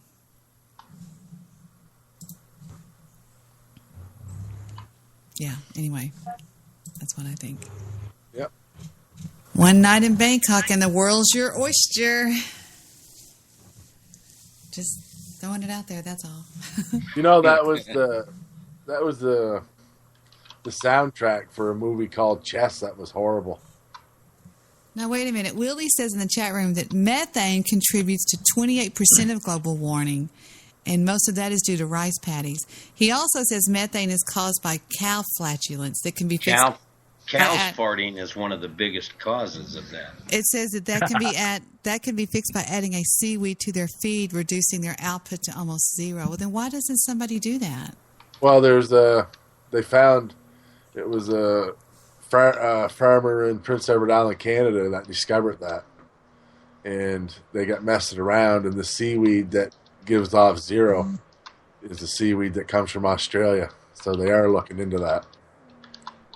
And Okay, not but only if the seaweed comes all the way from Australia, it's going to be transported by the ship's containers. You got that's right. Additional, yeah. But even local seaweed's lower. Carbon. What they have noticed when using seaweed, not only does the methane go down, but the milk output goes up. Okay, milk output goes up. On dairy cows, yep. Seaweed, man. It's just good for you. Willie also says GMO, the rice, so it doesn't need as much flooding, and add seaweed to cattle feeders, and you can do more to combat global warming than any silly carbon tax. They're going to start talking. Go ahead. I got an easy thing to reduce carbon emission. All the manufacturing which China does, manufacture it in the United States, so you don't have thousands of container ships coming to the U.S. ports. Bingo. What do we have for him, Johnny? Well, we have a year's supply of rice-a-roni, that San Francisco treat. Also, we have Luxonite luggage. No, I totally agree. I totally agree. Be self-sufficient as far as possible. Well, then we won't be buying any more of your garments over there. Yeah, it's fine. No problem. There's enough population. I mean, the local market is big enough. Okay. Yeah, even if 10% of the Indian population buy that, it's like the companies would be making a lot of money. Well, we'll never have that over here. We don't do jobs over here. We contract out too much. Let's hope. That's what I think Trump, one of the things on his agenda was. Get more jobs back home. So does anybody say over there that Trump is a bad person in your country? Just like, oh, we can't believe that in America they have Trump now. That's so bad. Do they talk like that and say that? No, hey, wait they a don't. minute. No. Who is the guy that he was on Family Guy? Who's the guy that says, thank you, come again? What is his name? Is it Family Guy? I don't His even name's know. Apu, and he's on The Simpsons. Apu on The Simpsons. Oh, that's right. Okay. Oh, that's so cute. What did he say on The Simpsons? His name is Apu, and he says, thank you, come again, right? Doesn't he say that? Doesn't he? Or Yep. Where does he claim to be I still from? think this guy's Goose. No, it's not, sweetie. I can promise you that. Apu on The Simpsons. Let's see if he sounds anything like our... Is he from India? I don't know. Yes, he is. He is? Oh, my God, how cute. Apu citizenship test. This is 28 seconds long. All right, here's your last question. What was the cause of the Civil War? Actually, there were numerous causes. Aside from the obvious schism between abolitionists and anti-abolitionists, economic factors, both domestic and international, played a significant... Yeah. Just say slavery. Slavery it is, sir. I am a citizen. Now, which way to the welfare office? What? Which way to the welfare office? Oh, my God, that's horrible. Oh, my God, that's funny. I didn't know, so that's Apu. Do you have anybody in your country named Apu? I don't. Yeah, must be somebody having that name. They have a Hindu wedding for Apu. Well, it's a cartoon. Do you know who we're talking about? A cartoon here in America. Now this is Apu reacts to his octuplets.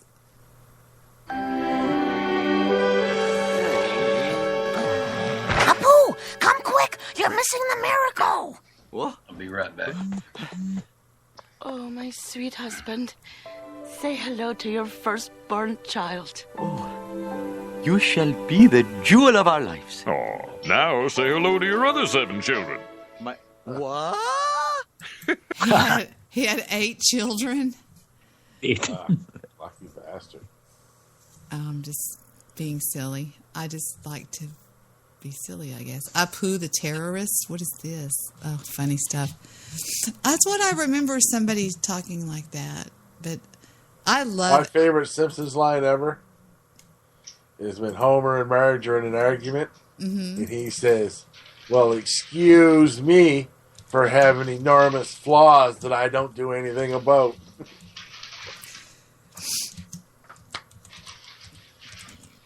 Do y'all have cartoons in India? Yeah, we do have, yeah. I must be really boring tonight. Where's Stabby? Banned. Why do you got Stabby banned? Perma-banned. Why is he perma-banned now? If I unban him, he'll never come back. But I will unban him. Let me see if he's Unban banned. him. It doesn't seem the same without Stabby in the chat. All right, he's unbanned. Is he showing online? Then he'll jump in. He won't come back in the chat room. He'll throw a little tizzy fit. Okay. He wants importance. Wait a minute. Hi to Oh, Apocalypse. Apocalypse is here. Flying carpets. Do y'all have flying carpets over there? No, you don't. Oh, the magician, magic ones. Aladdin, the flying carpet. Yeah, I think flying carpets are from the Middle East, aren't they? Yeah. Oh, it was just something they said in the chat room. They said it was flying. They have flying carpets. Now, so you think that over in Thailand, it's just they're known for their sex trafficking of underage women. Is that right? Yeah, that's what the tourism is all about. Yeah, millions of people going there. See, what did I tell you? So you're saying like white middle-aged Western? White, Western, Indian, Asian, Chinese, whatever. Yeah. Wow. And they go That's to why- Thailand for the sex trade. Yep. Wow. And maybe if they get lucky, they're going to marry someone. Wow, really? Only if they get lucky. If they're rich enough or they have some money, they would get the person back home, either to their home country. Because I know a few people, they've got Chinese wife, some's got a Malaysian, somebody's got a Filipino. Yeah. Guys in America, yeah. And some people in Europe. I've heard stories like that around Spreaker.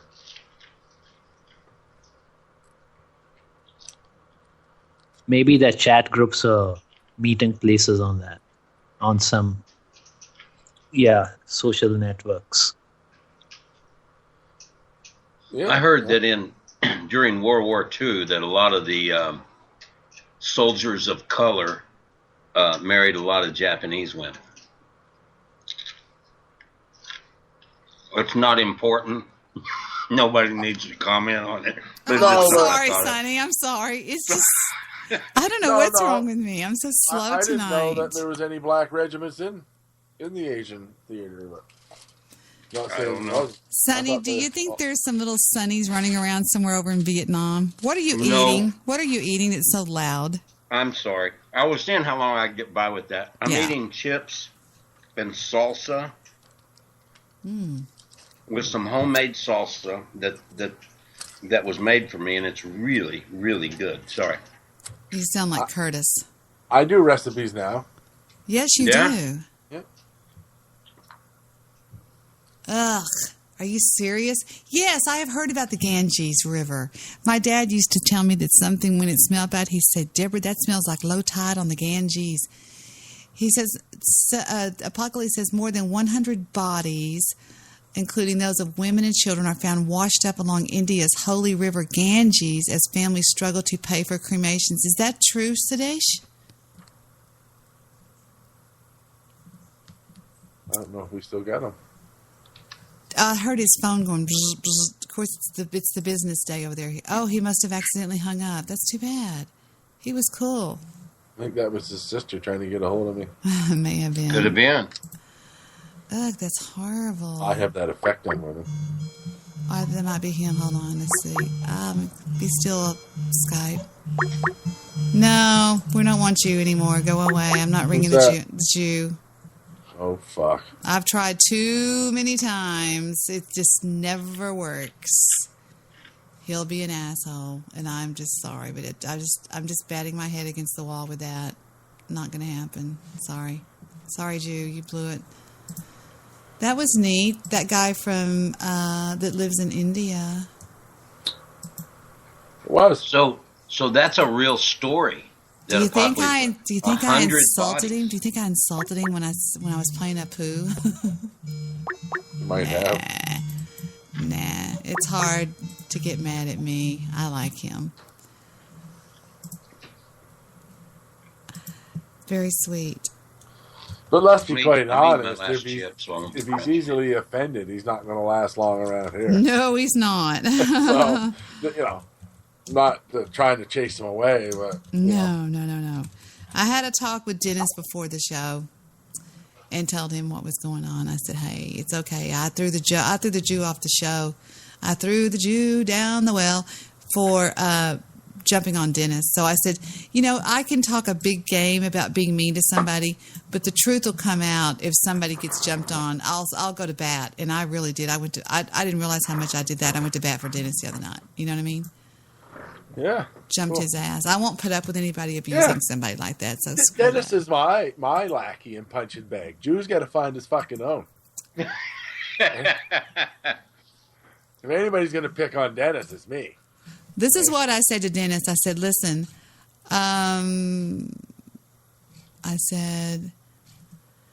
I know we give you a lot of crap, but I would never let anybody be intentionally mean to you. In fact, last week I jumped the Jew's ass for being mean to you and threw him off the show.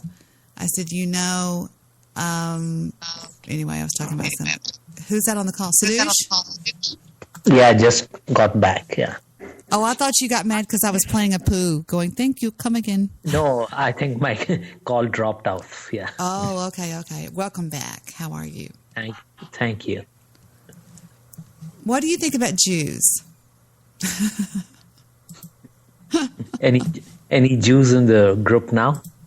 No, there's no Jews. There's no. I think they control a lot of money in the U.S., in the banks, etc. And they're very bad people. I'm going to bring you on just to show you it's not you. Okay, hold on. No, it's not you. This guy is named Sudesh, and he is from India. You're not trolling anybody. You're not that good. Well, I have this stalker that's been stalking me for 7 years now. Yeah, send him over to India. Yeah, how about that? Let's get you over there. Yeah, ship him to India. We'll put him in the desert. There you go. He's in Thailand. So, Sudesh. Yeah, hello. Yeah, okay, you said you were retired, right? Yeah. Do you mind telling us what you did for a living? If you don't want to, that's fine. I just was curious. Oh, may I know whom am I talking to? Because I'm on the phone. Yeah, sure. My name's Sonny. Sonny, okay. I was manufacturing transformers and remaking electronic equipment. Ah, okay. Nice. So when you say transformers, do you mean small transformers or ones that go on like a not power the pole? not the power station ones. The things used in electronic equipment, like you have electricity meters and electronic products. Gotcha. Like you have these UPS power backup systems for your computer. Yes. Yeah, we used to make a small UPS also. Oh, wow. Okay.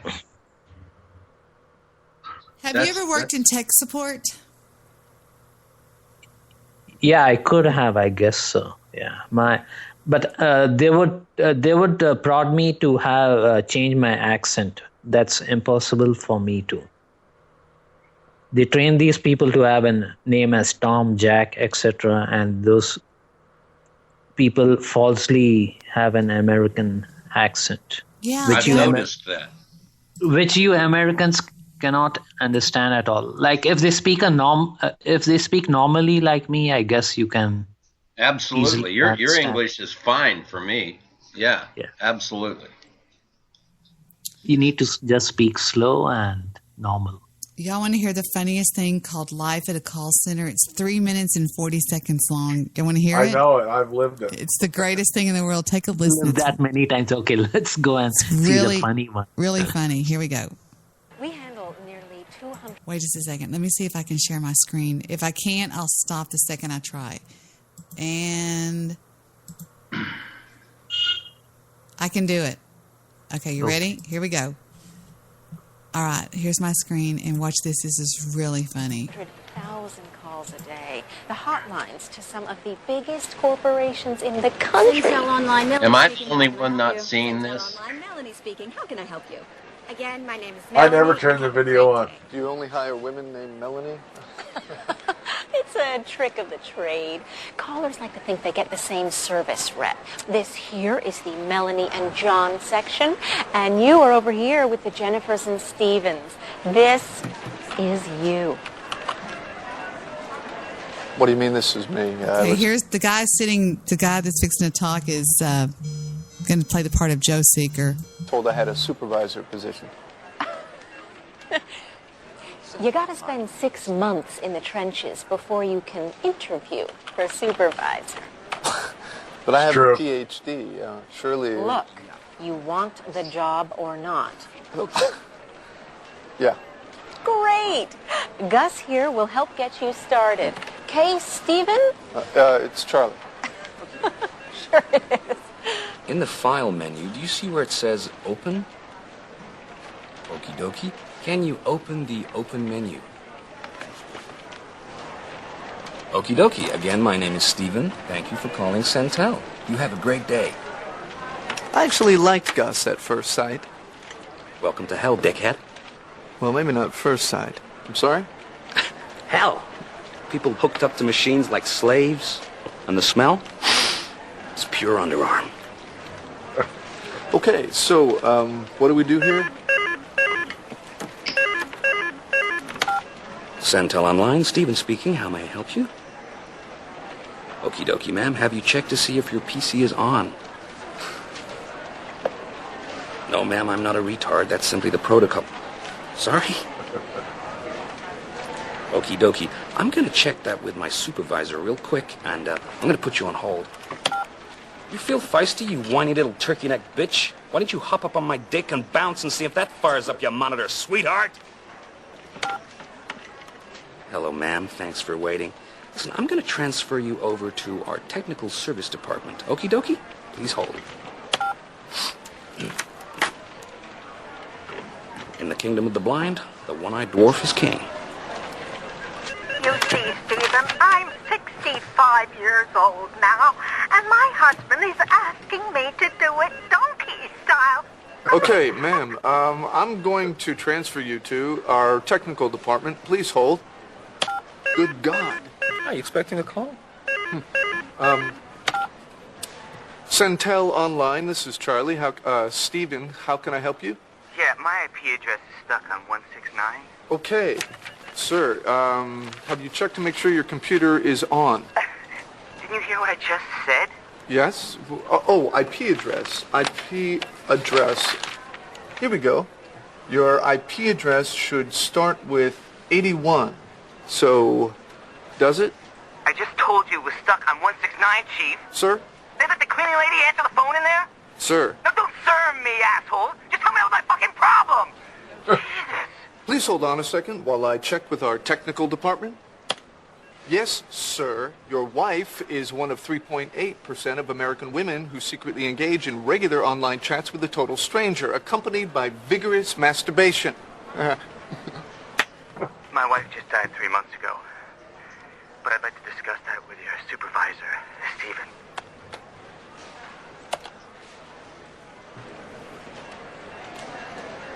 Look at Gus. Look at Gus. Gus is like, I don't know him. Why did that remind me of that? Somebody said something about a call center or something, that they were all named a certain name. Is that what you said, Sudesh? No? Yes? Did he hang up again? Did we lose him? I see he's on the call, or shows to be. Okay, yeah, that's what I was saying, yeah.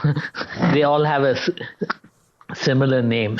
Like they said, Jennifer's are sitting in one line, Jack's are sitting in one row. Yeah, that reminds me of the nightmare when I worked for Sykes.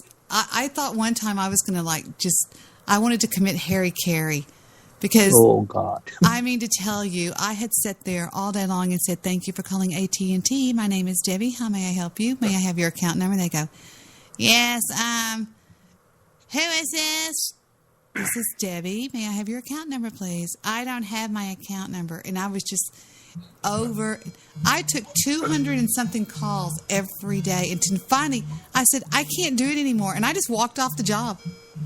Oh God! Yeah, it's really. Joe used to handle a lot of calls like that. Yeah. No, it was horrible. It was like the worst thing that ever happened to me in my life.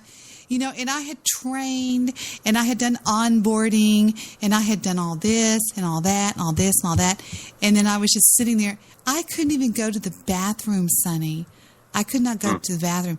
And it would be like, it was like every time I disconnected a call, there was another call. Beep.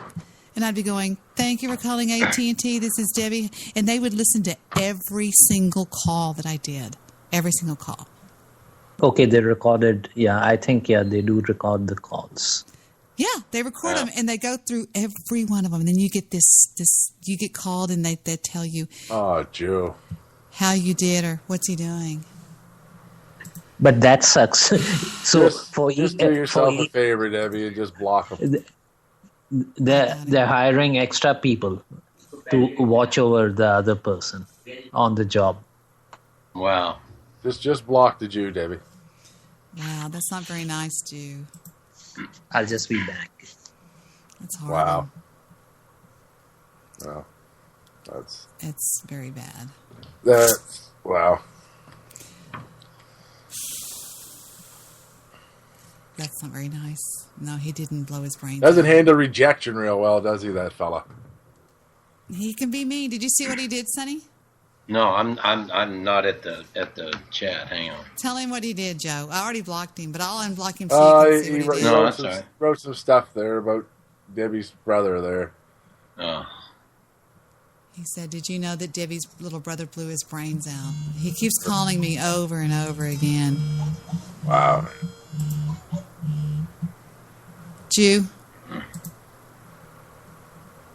stay away from me, stay away from my show, and stay away from everything that has to do with me. I just blocked him on Skype to get him off of me.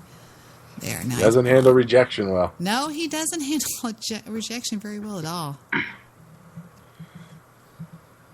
Joe and I used to... I imagine, though, it would be a lot like when somebody punches you in the arm over and over and over. You know what I mean? After a while, it hurts.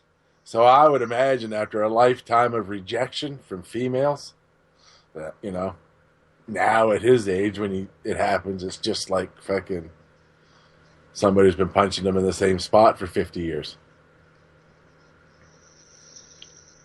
Just an observation.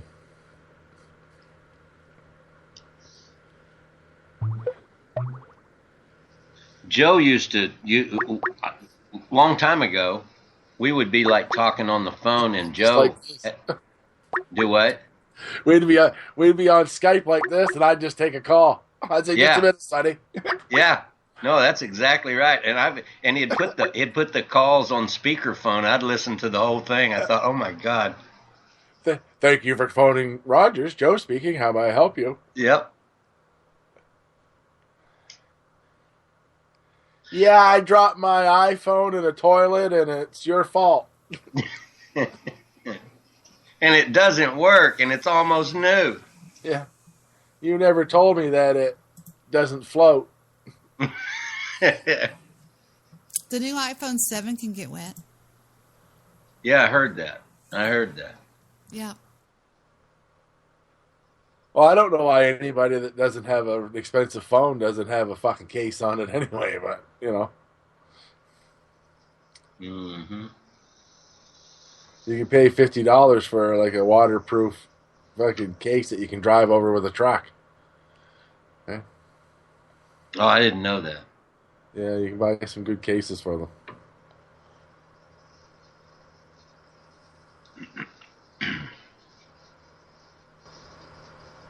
Yeah, I don't see how anybody can make fun of the death of a child like that with my younger brother. That's so sad. Don't let him get to you, Debbie. That's what he wanted to do. Yeah, I just... Ugh. Just hear it right in your voice. It's just... See, the people like the Jew, it's all about control. They need control. Any type of control, right? Like, he wanted to get on and control the call. So he couldn't control the call, so he had to control your mood. See, it's... You know, small, petty men need to control things like that. Honestly, that's just my observation. And he can write a novel about me if he wants. But from watching him and the way he acts on Spreaker, he's a very small, petty man. In every aspect of the word. Right?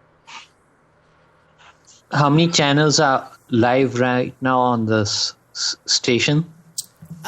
Let me take a look and see. Explore under live now. We've got we're sitting pretty high. We're up above everybody on, pretty much everybody except the ones that have been on for 5 years. And let's see, we've got lines of 3, and there's 1, 2, 3, 4, 5, 6, 7, 8, 9, 10, 11, 12, 13, 14, 15, 16, 17, 18, 19, 20, 21, 22, 23, 25, 30, 32, 33. There's about, what is 33 times 3? There's about 99. There's about 100 people live, 100 shows right now live on the network. Yeah. Wow. About 100. It's a pretty big network. In this network, there's backbiting and bitching among the different channels. Trolls, I mean. Yeah. You could say that, yes. Yeah. A bit. From time to time, they bump into each other. Yeah. Like we used to have on the Skype casts earlier. Yep, exactly. People get jealous of other shows and start trashing them and jealous of other people. But in Skype cast, that was great. You have suddenly hundreds of people trolling you and hundreds of people getting thrown out, getting blocked. Yes. That's what goes on around here. A little bit. Oh, yeah, a little bit. Everybody don't act right like me. Sonny, do you still do your shows? I haven't seen anything come up lately. Yeah, in fact, I think there's one going to be up tomorrow. What kind of dog do you have, Sudesh?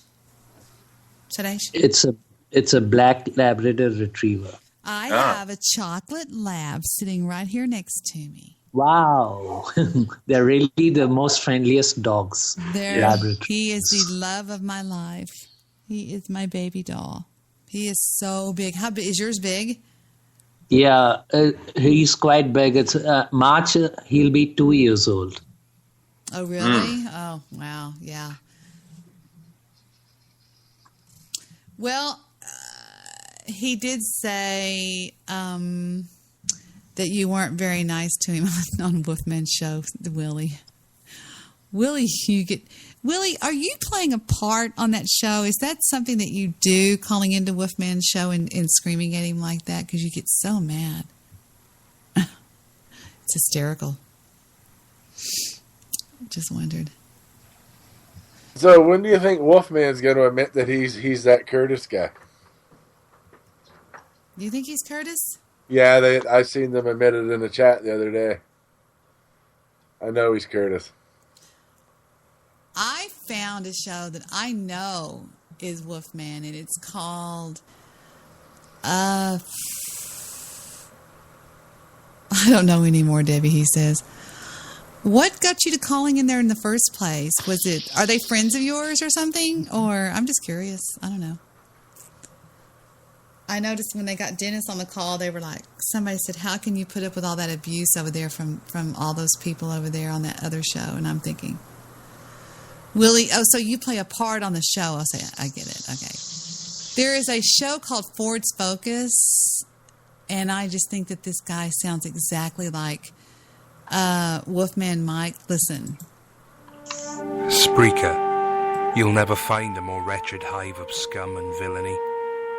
My name is Connor J. Skyforder. I'm a podcast. Doesn't it sound like him? I've never heard him, so I wouldn't know.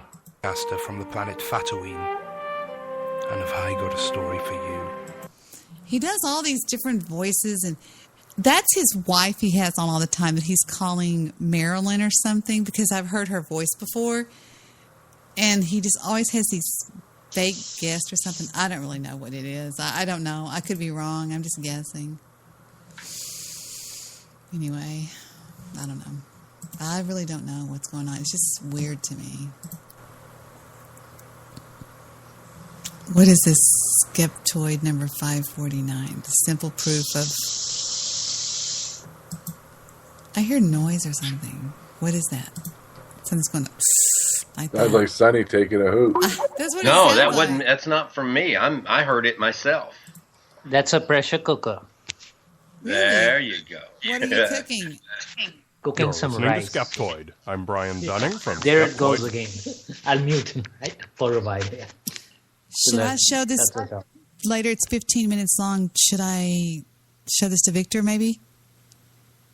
Joe? Sure. Or should I? You want me to play it now or what? Oh, it's up to you. It's like 15 minutes long, but it explains some stuff. About global warming. I think I'll just forward it to Victor if you don't mind. Because it's kind of long. I mean, I can play it, but I don't know. Do y'all want me to play it? Yeah, you do whatever you want to do. I mean, it's your show. I'm all good with it. Okay, it's downloading on You're listening to Skeptoid. I'm Brian Dunning from Skeptoid.com. The simple proof of man-made global warming. I encourage everyone to listen to this episode or to read and share its transcript online. Today I'm going to talk about some simple factual observations that anyone can make that unambiguously prove human activity is driving warming of the Earth. I'm not going to mention climate models, politics, predictions, economics, or how many scientists agree. Wait a minute. Speaking of upsetting somebody on the show, Joe, I think you might have really upset Steve Rush the other night. Oh, wow. I know. And I'm like going, oh, my God. But, it's like you said, you've got to be tough to hang out with us. We're not we're like the anthill mob. Yeah, I don't know what to say to him, why he would take it so hard, Were you joking or were you serious when you said you thought he was kind of feminine? Joe. Until he comes back himself, I'm not saying. There you go. What? Because we know he's out there listening. So. Eavesdropping, snooping around. Yeah, maybe. So I'm just going to say, stop being a bitch and, bitches be tripping, I know, but come on back. Yeah, but what are you cooking in that cooker? Goodbye, Apocalypse. Rice? Rice, yep. Rice-A-Roni, that San Francisco treat. I'm joking. My nails are so long. So what kind of foods? I've never even eaten Indian food, I don't think. Indian food is all over any U.S. city has a lot of Indian food. Yeah, around, and I I've think. seen that. I just haven't ever been in one yet. I just pretty good actually. It's hot. Is it spicy? Yeah. Yeah, you Lot of have curry medium in it. spicy curries, which are not spicy for mild flavor. Right. Have You can ever, just pick have up- you ever eaten a steak? Do you eat any beef? Have you ever had a steak? Yeah, only once in my life. That was maybe when I was 20 something. Wow. Did you like it? Yeah, it was sort of good, but not well done. Yeah. I got you. Y'all don't eat meat? Yeah, I eat meat. Only I don't eat beef. I eat all the rest. Yeah. I mean, Hindus eat pork, which Muslims don't eat. So you want to piss them off. You say, you want to eat some bacon? Let's have bacon for breakfast. So I got a question. Over there in the butcher shops, Yeah. do they sell beef? In some cities it's sort of banned, but it's available because these people do eat, the Muslim people. The butchers from whom we purchase, they're the Muslim people run the meat shop. So there are actual cities in India where you're not allowed to eat beef. Yeah, it's banned in a couple of, yeah. That's what I was asking. That's Are all. cows sacred to y'all in India? Yeah, it's considered sacred, yeah. See, I like them too. Maybe I'm part Indian. But I just got through saying I love to eat at the Outback Steakhouse. Sorry. Do y'all believe that some of them are reincarnated family members? Yeah, I think so. It's sort of worship, like, yeah. I think that's nice. Wow. Do y'all have a lot of cows that live over there and go moo and stuff and hang around, or what? Yeah, people do keep cows for agriculture purposes. I like love milk. cows. Yeah. I love cows. I think they're so sweet. I just do. I don't know. I guess I'm. Then you guys are you going to make me feel guilty about all the steak I ate. enjoy a steak. No, not me. No, not me, says Joe. I happen to know cows that eat me if given the chance. No, they wouldn't. They're sweet. Pigs would.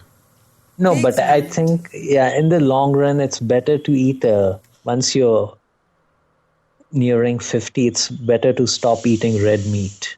I agree. I think red meat really has a detrimental effect in the long run on us. Yes. Extra. Yeah, if you eat fish or chicken, yeah.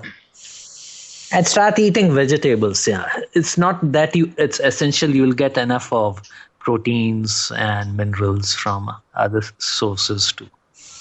People are under the impression, meat, if you don't eat meat, you don't get protein, etc. How much protein does one person need? A lot of protein in kidney beans. Yeah, kidney beans and lentils, other things, yeah. Correct. I could live on vegetables if I could do it in a minute. I could do it. I love vegetables. There's so many ways to make them. I do too. Same with me. I maybe I can do without meat for maybe 1 month, 2 months. It's not that I need to eat it very often. Yeah, I don't eat chicken. I don't really like chicken. you can eat fish then. Fish. I like fish. And I like love drumsticks. Salmon. I don't. Salmon. Salmon? Yes, I made salmon the other day. I love fish. I love whitefish and stuff like that. I like to cook with it, but I don't like... Easy to digest. Cooks faster. So chicken always has veins in it to me. It's like it's got these veins that pop and snap, and it's just gross. What's that? Chicken has veins. Do you really notice anything like that in the white meat of the chicken? It's visible. That's why.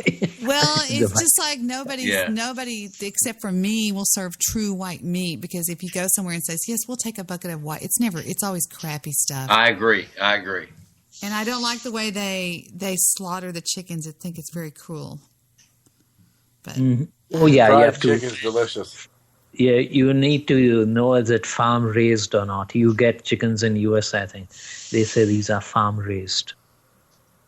I don't like it. You guys have Kentucky Fried Chicken in India? Yeah, we sure do have KFC. Yeah. You do? Oh, I thought he was. And you have KFC, Burger King, but these are all non-beef stuff. Yeah. Yeah. I could probably live over there in India and be just fine. What in the hell do they sell at Burger King if they don't sell beef? I was just fixing to ask the same thing. You have chicken or you have goat's meat, the patty. Goat meat. Goat. You should try goat's meat. You get a lot of goat's meat in the US. It's really yum and tasty. I've tried goat meat. I tried it and I just too sweet. I think it's bad. You can make your steaks with that. Y'all didn't laugh at what I said. I'm joking. I like fucking eating lamb and sheep. That's good. Lamb and sheep is good too. Yeah. I don't care too much for lamb. Willie says he likes to eat at Del Frisco's, and I was saying the plates are hot. They serve the food at Del Frisco's so hot. Yes, they do. The plate, if you touch the plate, it'll kill you. It's so hot, Sonny. Do you remember that woman that used to be a big part of Del Frisco's, Dee? No. Maybe I'm thinking of Ruth's Chris. Ruth Chris is the same way. Ruth's Chris. That's right. I just love a good tenderloin, a tenderloin, you know. I'm a prime rib guy.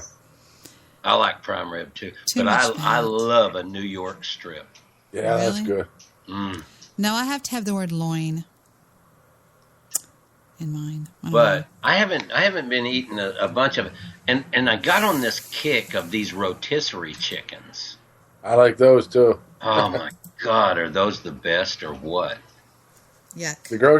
The grocery store here in town makes them. Yeah, same here. When the young fella was still home, I used to go in there all the time and buy one, and in a large order of the taters they cook there too. Mm-hmm. And then just take the chicken home and cut it in half with a big knife. Yep. Split the taters, and we just split it. There you go. I'm sure your guys' grocery store makes like chip potato wedges and all that stuff too for sides. Oh yeah, they do. They do all of that. I really like that. But my big thing is proteins though, because I work out a lot and I really need the proteins and I need the amino acids. And I used to find that beef gave me the best quality of protein and amino acids, but it's really not that good for you, and I know that, you know, and so I've really tried to slack off on that, but I always make sure that I've got plenty of protein. I thought hemp protein was good. No, I'm not joking. I like. I didn't know. Yeah, hey, y'all click that image that I put in the chat room on Spreaker.com. Click that image. That is what I get when I go to Del Frisco's or anywhere I go out to eat. I had one just the other night when I was out of town. A tenderloin. See, that just looks so good right now, especially. Yeah, and they have it on melted butter and stuff like that. I know. But yeah, it's good I stuff. noticed watching cooking shows that all them chefs all spoon melted butter on their steaks when they're done. Yep. Well, they do, don't they? I've been watching a lot of those shows, and usually they put the butter in the pan. Yep. And it melt it and get a bunch of the brown, like the flavor, and then they spoon that melted butter up all over the top of the steak before they serve it. Mm-hmm. And they let it rest. Yeah, that's what they do. That's exactly what they do. They do exactly what you just said. That's what they do. They serve it with lots of butter. See, the way that they cook steaks compared to the way I was always taught to cook meat is I always cook steak and stuff in the frying pan on the stove. Right? Ugh, I don't see how. It's always hard and you can't. And how they do it is they sear it. Yeah.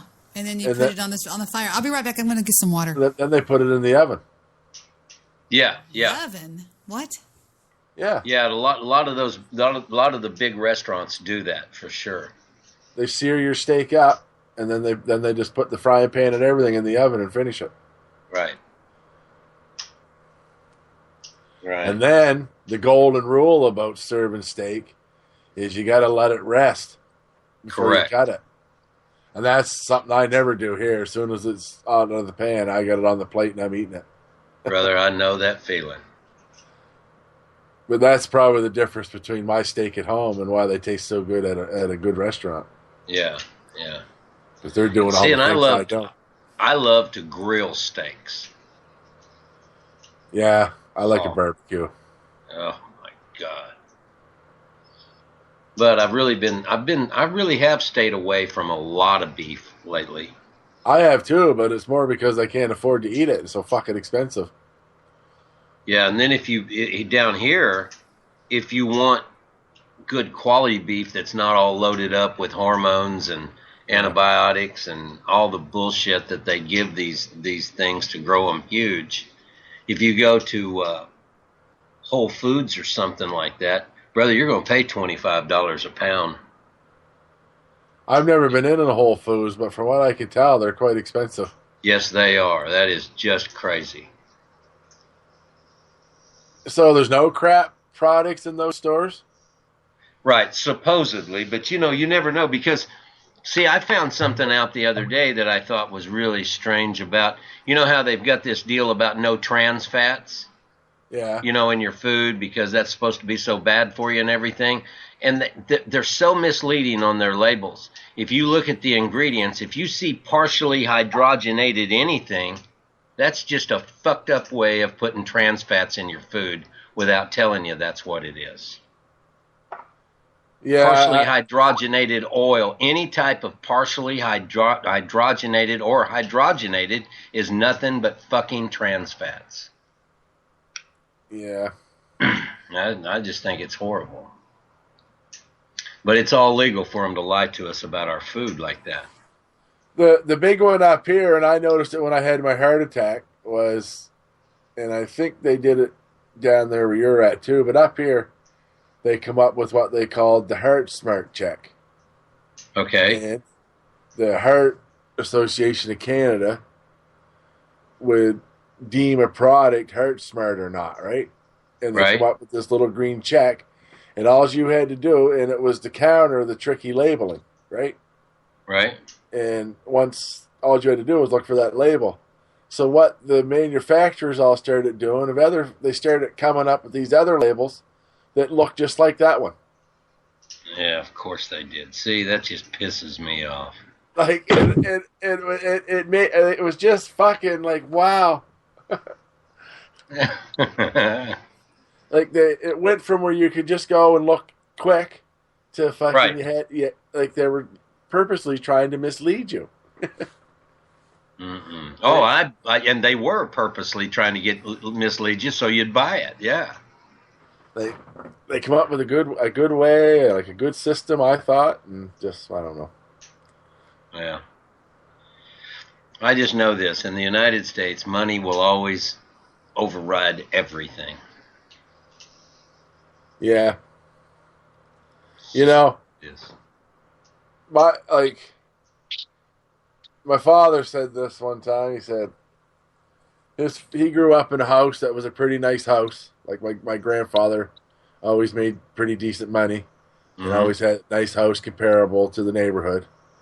And he said, and the old man had a nice living room and the kitchen and everything. But, he said, and then I got that house from Dad.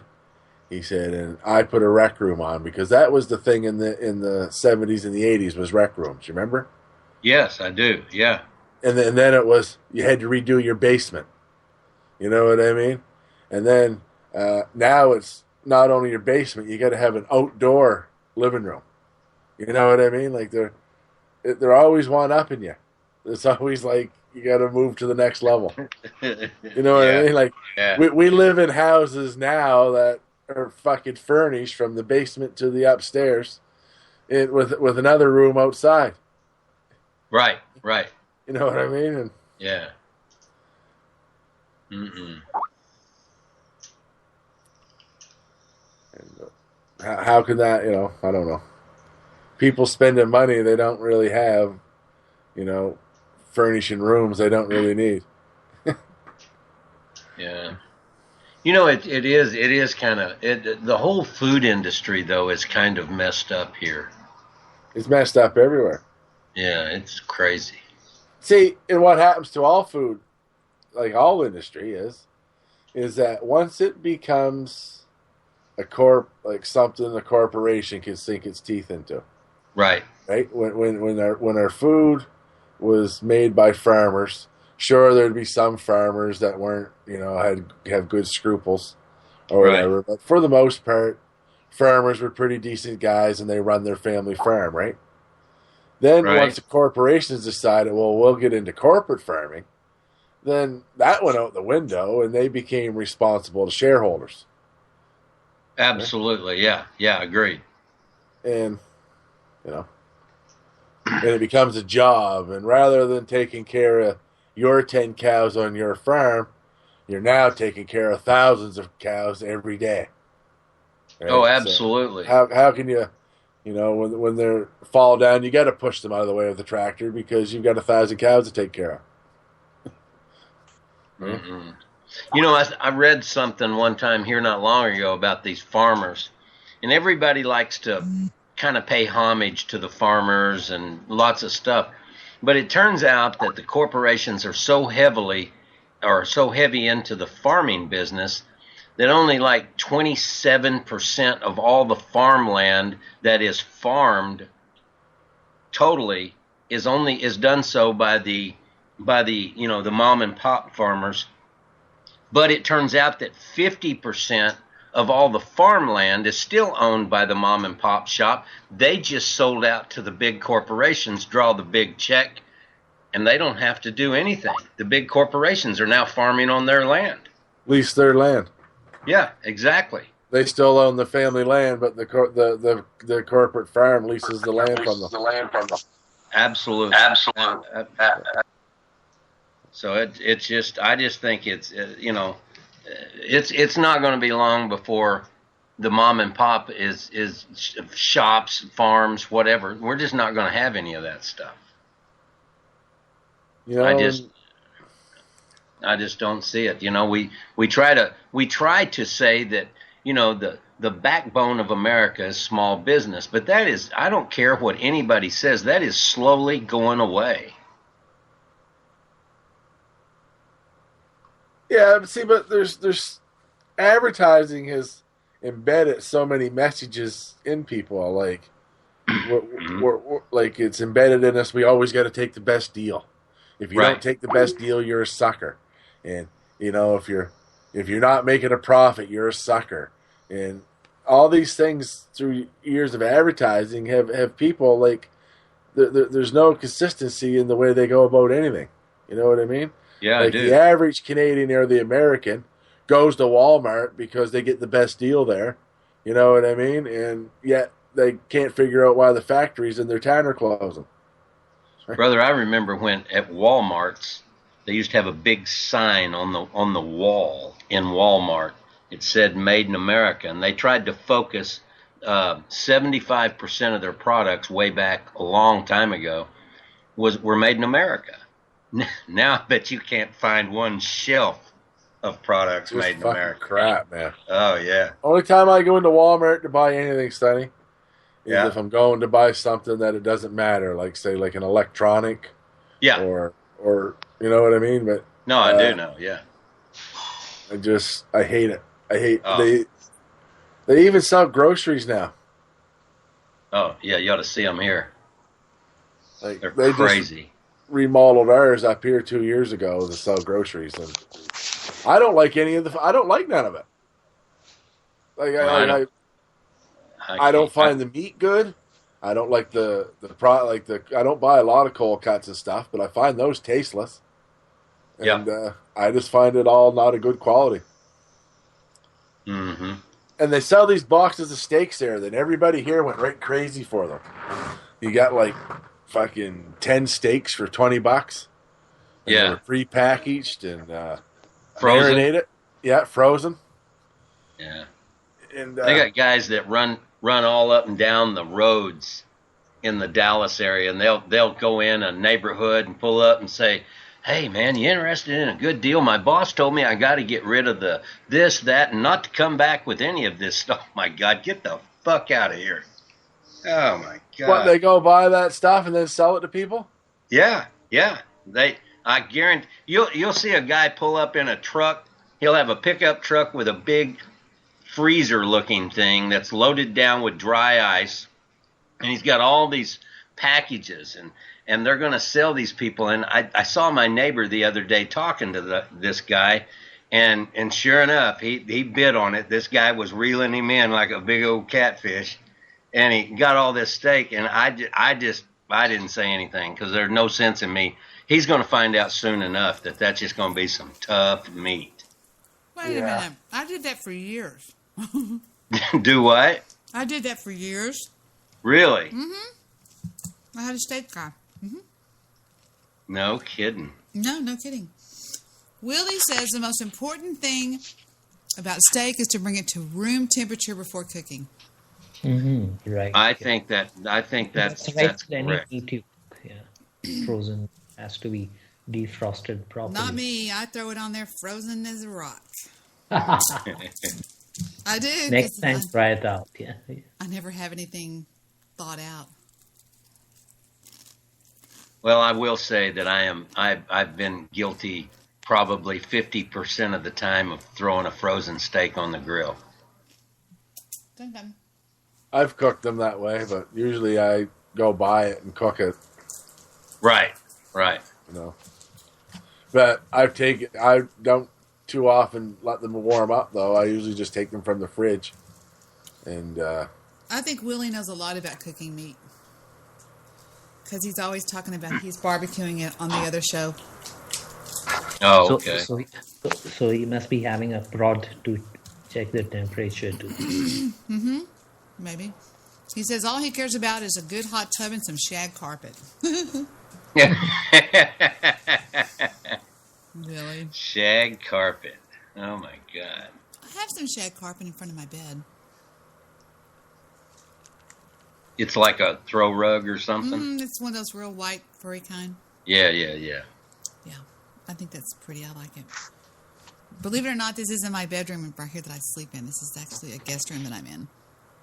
So, well, I have a 4-poster bed. Y'all seen my 4-poster bed, haven't you? No. Yeah. Only in my dreams. I knew you were going to say that. I knew he was going to say that. I knew he was going to say that. I don't know why I just did. I just knew he was going to say that. I heard Steve Rush pictures Victor on it.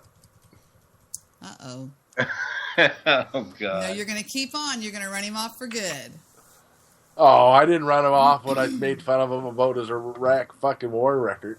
I don't know. He's pretty sensitive about stuff. I don't really think you're queer, Steve. If anything, you're bi. Oh, stop it. Wait a minute. He got upset over that? Yeah, he's gone again, I think. No. And I don't think he's gay. I think he's bi, if anything. Oh, God. So I'm willing to say that, yeah, I think you probably suck dicks, but you like pussy too, Steve. So I'm on your side, buddy. Don't hold, So you think he's walking the fence? Yeah, whatever. Yeah, gotcha. He's a photographer. He hangs around models and stuff. Both beautiful men and women. You're around all that much beauty, you're going to fall prey. Okay? Well, yeah. I mean, I would think that if I was a photographer, I would really enjoy the women. And the guys, I'd say, okay, that's good. See ya. Yeah, all them really beautiful guys with their shirts all unbuttoned, posing and stuff for you for hours at a time. You know what I mean? Bunch of cocaine around, Things happen. Oh, my God. I can see pictures of Steve all coked up, getting drilled by Fabio as we speak. Oh, my God. So. Oh, poor Steve. He takes a lot of abuse. Yeah, well, Dennis logged off early on me, right? So, and Debbie hasn't been here for 2 days. So I was sort of built up. Yeah. You were dressed up with no place to go, man. Joe trolled me for how many, 2 years before we started being friends? Hey guys, see you later. Nice to hang out with you. Thank you for sorry calling. to chase you off, buddy. Have a good time. No, Yeah, I'll join you back, guys. Say hi to your niece for me. Thank you. Bye-bye. Good day. Bye-bye. Take care. I think he just shocked us. Okay. Thank you. Bye-bye.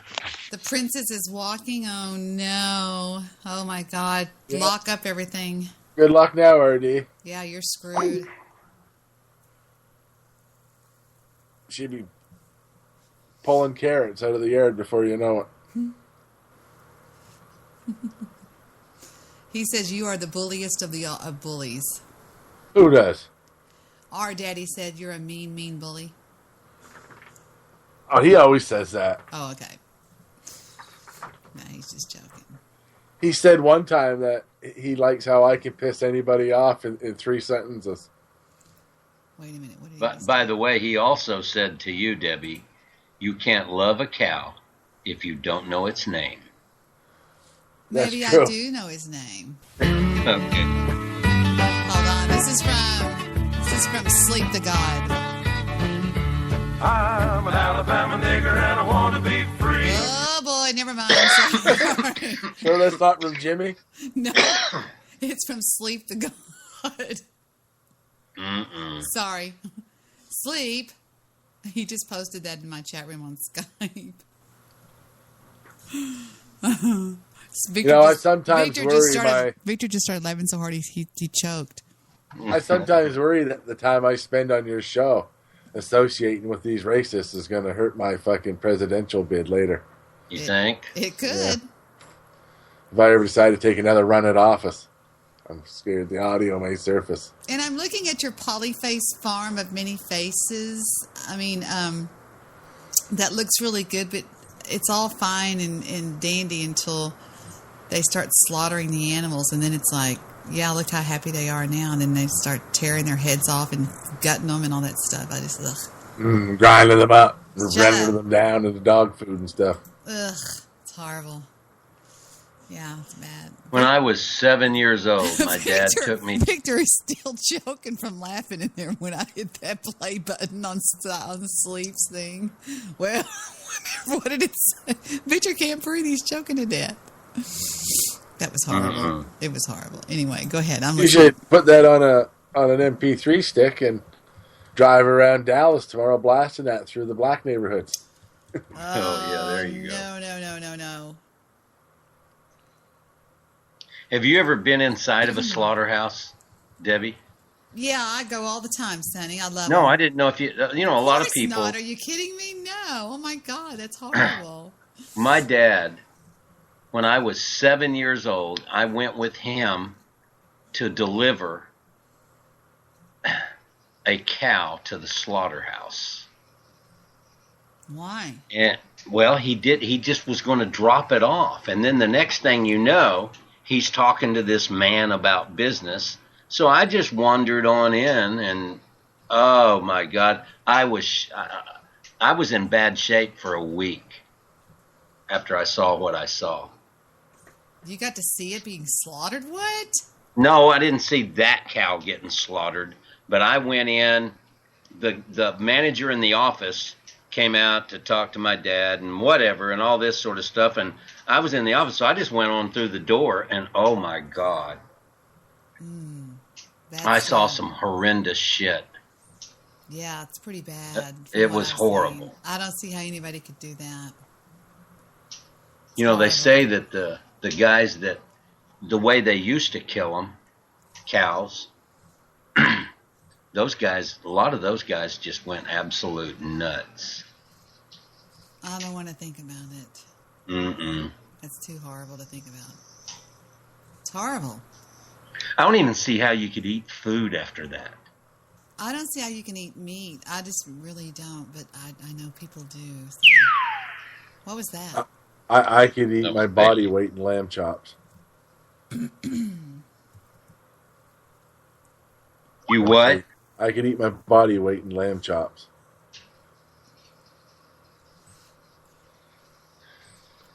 I don't think I've ever tasted lamb chops. Oh, they're good.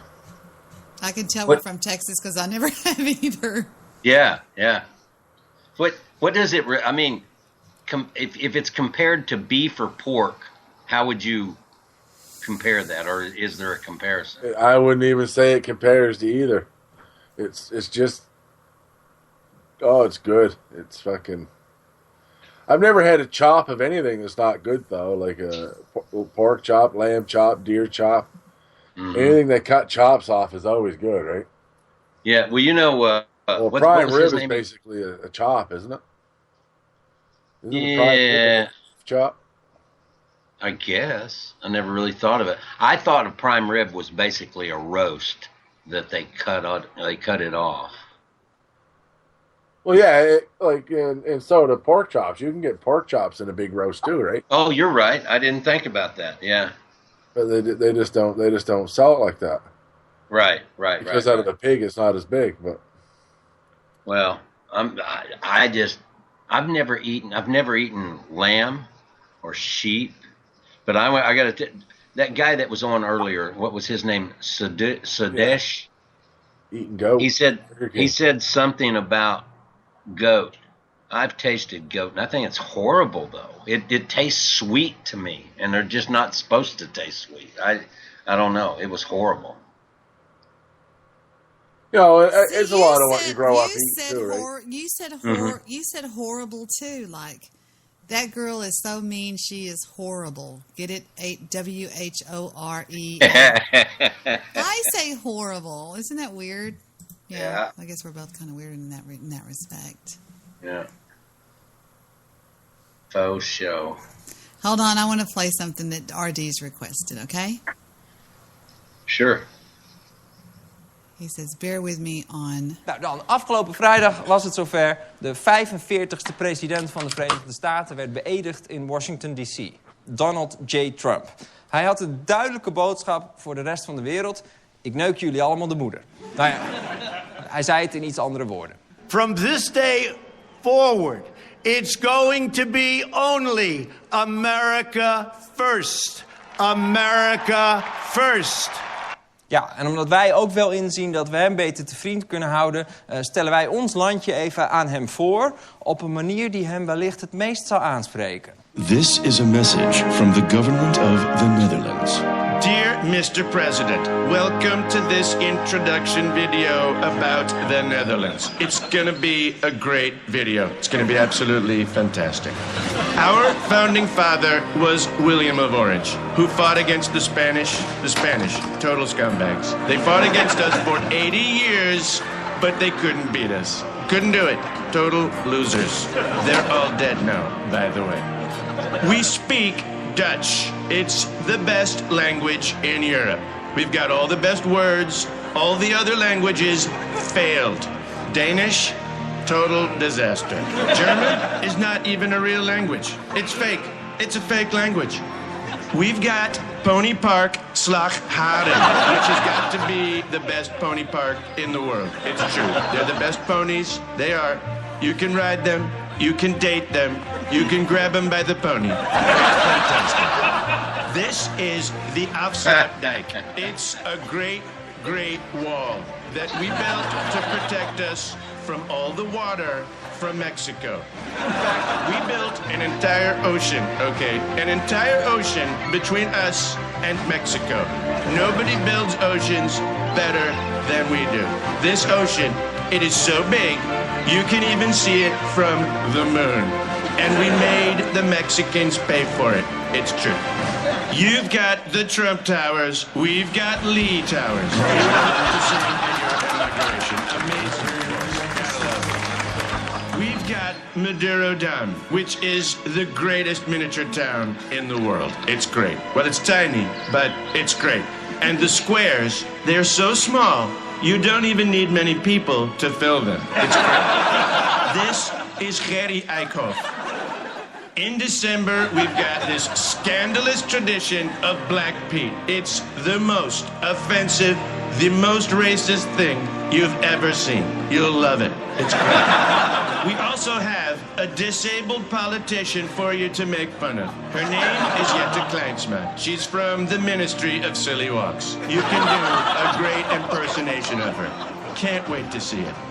People tell us, very important people, they tell us we've got the best tax evasion system God ever created. It's just unbelievable. You should tell your sons to put all their businesses here. You'll pay no taxes at all. Zero. It's ridiculous.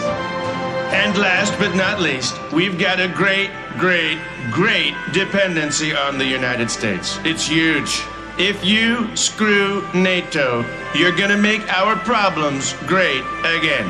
They're gonna be huge. They're gonna be enormous. It's true. Please don't.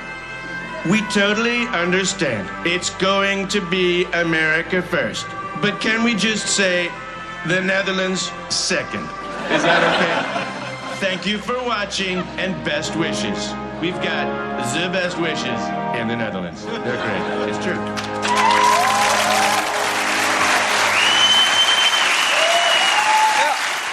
Vond je dit leuk? Kijk dan ook een andere video en vergeet je niet te abonneren.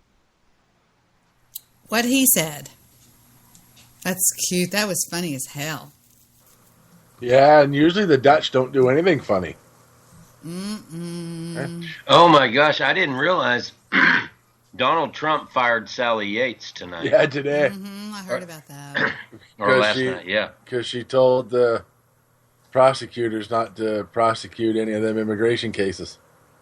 Oh my God! So he appointed Sorry, Dana. I'm assuming he Bonetti. probably, with the way he's made his other appointments, that probably Chachi. Yeah, Scott Baio. Hey. His name is the new acting Attorney General is Dana Boente Boente or something like that. That chick was going anyway because he was going to appoint one anyway. Right? Sure, no doubt. So she knew she was going, and so she took the high road, and there you go. Now she'll always be able to say I dug my heels in, and so will he. Right? I'm sure right now in a Republican room someplace, there's some fucking Republican backbenchers looking at each other with very, very worried looks on their faces. Because I don't think anybody's got control of this guy. Because, like you were saying earlier, like George Bush was a puppet president and Cheney called the shots. I don't think Trump's anybody's puppet. Right? No, I don't either. I guarantee. I believe he's not anybody's puppet for sure. He ain't going to do anything that he perceives makes him look bad. Yeah. So, I could be wrong. And he might do good things, but I just don't see it rolling that way. Time will tell. Excuse me. You know how I'm always showing y'all Key and Peele? Yep. I have a funny Key and Peele for our comic relief break. It's so funny. I think you'll love it. I think I showed it to y'all one time, but I don't care. We have to see this again. You ready? Here comes our comic relief break for the night. Before we end, this is the insult comic. Take a listen.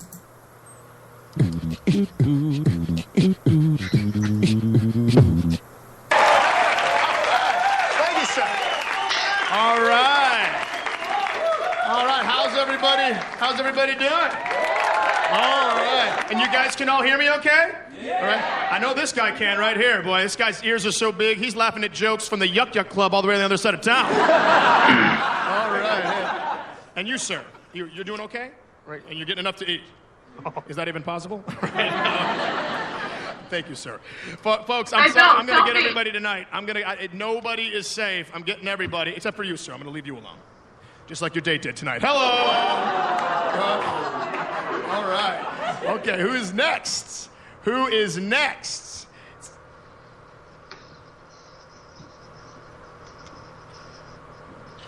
Hey, ma'am, I get it. You have breasts, okay? Jeez, man, look at this chick over here. Her cleavage is giving the Grand Canyon an inferiority complex. You skipped me. Who's talking right now? Do me. Yeah, hey, man. Look at that pink shirt you got on there. Wow. Where'd you get that? QueerTshirts.com? It's in support of breast cancer awareness. I am gay, though. Okay. Go for it. I can take it. Oh, yeah. No, hey, yeah, don't you worry about that, man. Gloves are coming off. Okay. Right there. What's with the 3 drinks, man? Alcoholic much? This is my pain medication. Oh, of course it is. I got some loud typing going on here. That's me. That's me. I think you troll me with your typing. Do you troll me with your typing? No, I didn't mean to. I'm funny. not used to working without my board and my microphone, and I'm sorry. What are you on? I'm just on my laptop. I didn't think that was as funny as somebody thought it was. It's pretty funny though, but it's not that funny. We need a comic relief moment, so we'll do something by Bill Burr. My favorite is the helicopter story. Bill Burr's hilarious. Bill Burr is funny. He's got a podcast he does every Monday morning and Thursday morning. I know. And he's always real grouchy and tired. And he just sounds like one of us because dogs barking in the background. Yeah, and he's just like, hey, what's going on? What are y'all doing? I'm in a bad mood. And his wife comes staggering into the room. Yep. That's right. You woke me up. That's funny. Here we go with the helicopter story. He just rants. Let me show y'all this audio, okay? He's obviously been listening to my podcast, and he's decided to animate his comedies. Bum, bum, bum, and here we go. You ready? 3, 2, 1, click. I saw this story down in Orange County, right? Down in Orange County, California. This guy gave helicopter tours for 30 years. 30 years without incident. Hands the business off to his son. The American dream. I built it up for 30 years. Here you go, son. Make the family and the family name proud. All right, Dad, I love you. All right? This poor kid, 5 days in. He's supposed to give a tour to a couple. Only the dude shows up.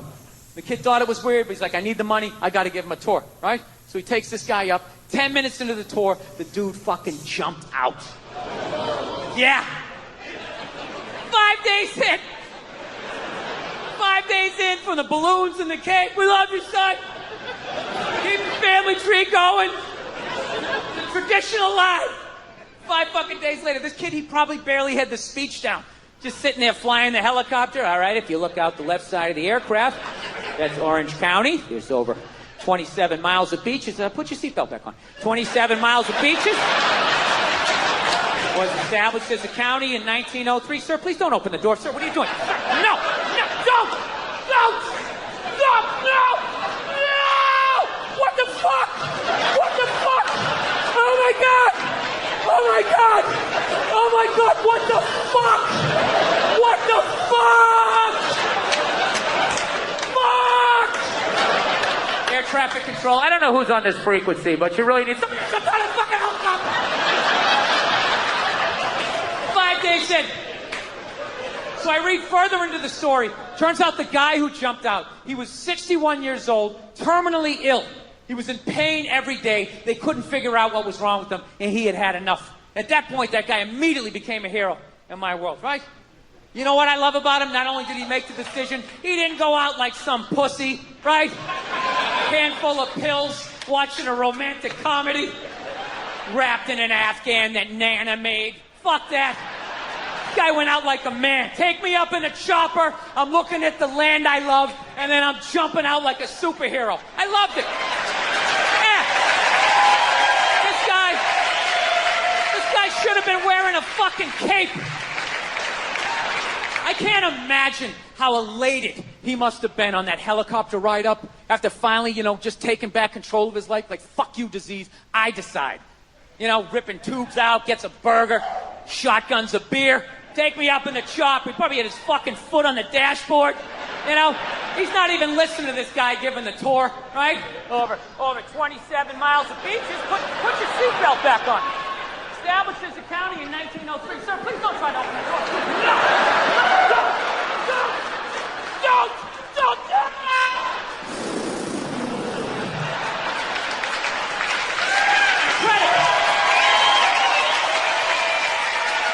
But here's the thing. I left out one small thing. There is one small thing. The guy fucking lived. Yeah, they were out over the ocean, 500 feet up. You'd think that would be enough, so I'm thinking he must have gone in like Greg Louganis, like no splash, just... But witnesses said it looked like a dummy was falling out of the air, so that sounds like a hell of an impact. I think he accidentally did the most epic 500-foot belly flop in the history of jumping out of a helicopter, you know? But that didn't change what he was trying to do. Where his heart was, I still love this guy. I just feel bad for him. Just on the way down, he's got to be thinking, 3 more seconds of pain, 2 more seconds. Wow!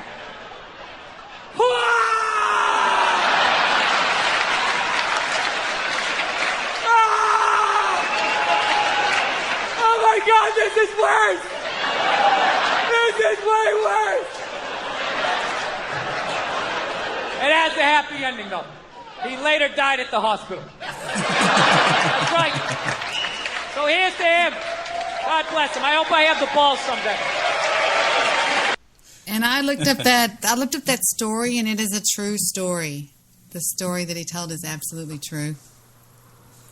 Yeah, he's the best comedian. Yeah, he's the best. Good times, Bill Burr. If you did, I love him to death. I've always loved him to death. But he is really, Meryl Streep's speech was cringeworthy at the Golden Globes. Yeah, what an idiot. How to survive a bear attack? Really? Yeah, good times. I like Bill Burr. Belligerent passenger on an airplane. He is a riot. He is funny. I think he's just... He was funny on that bit that you played. I've heard that before. That is just hilarious.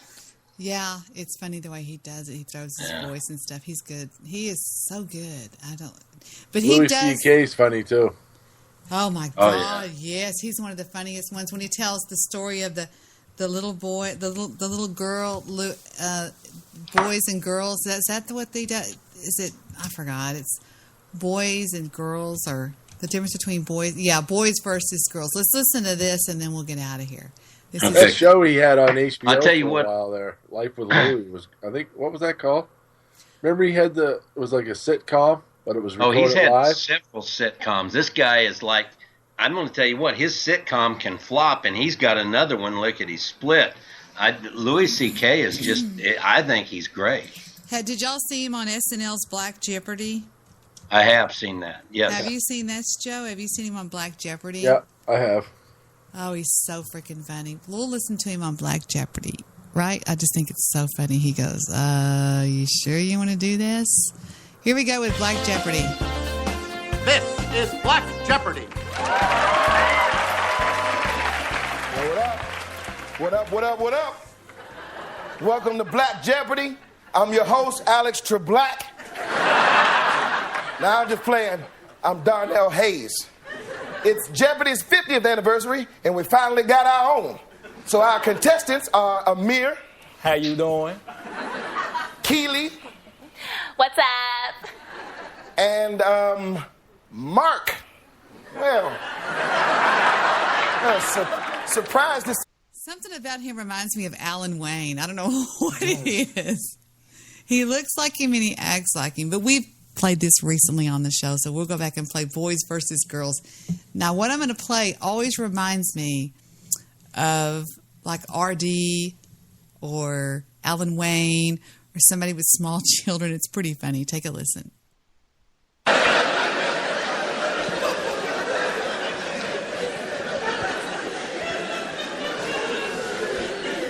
Boys are hard to raise, man. All my sisters have boys, and I just feel for them because it's really hard, and they really do. Here's the thing, though. Girls are just as hard to raise, but on a whole other level. They're different. Here's the difference to me between boys and girls. Boys fuck things up. Girls are fucked up. That's the difference. Boys just do damage to your house that you can measure in dollars like a hurricane. Girls, like, leave scars in your psyche that you find later, like a genocide or an atrocity. Like, my sister-in-law came over once with her little boy. He's like 4 years old, and she comes over, and she's been with him all day, so she's in bad shape. She's got a drink, and she's like, I can't do it anymore. I can't do it anymore. And I put like an army blanket around her, trying to calm her down. And then her little boy walks up to her. He's got a handful of sand. I don't know where he got it. There's no sand in my home. He's got a handful of it. Walks up to his mom and just throws it right in her drink.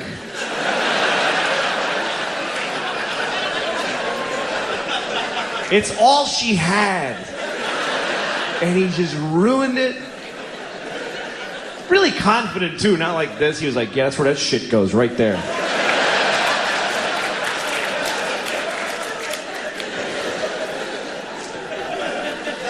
And I was blown away by this because I have girls, they would never dream of doing that. It wouldn't even enter their heads that a person could do that. But they're fucked up.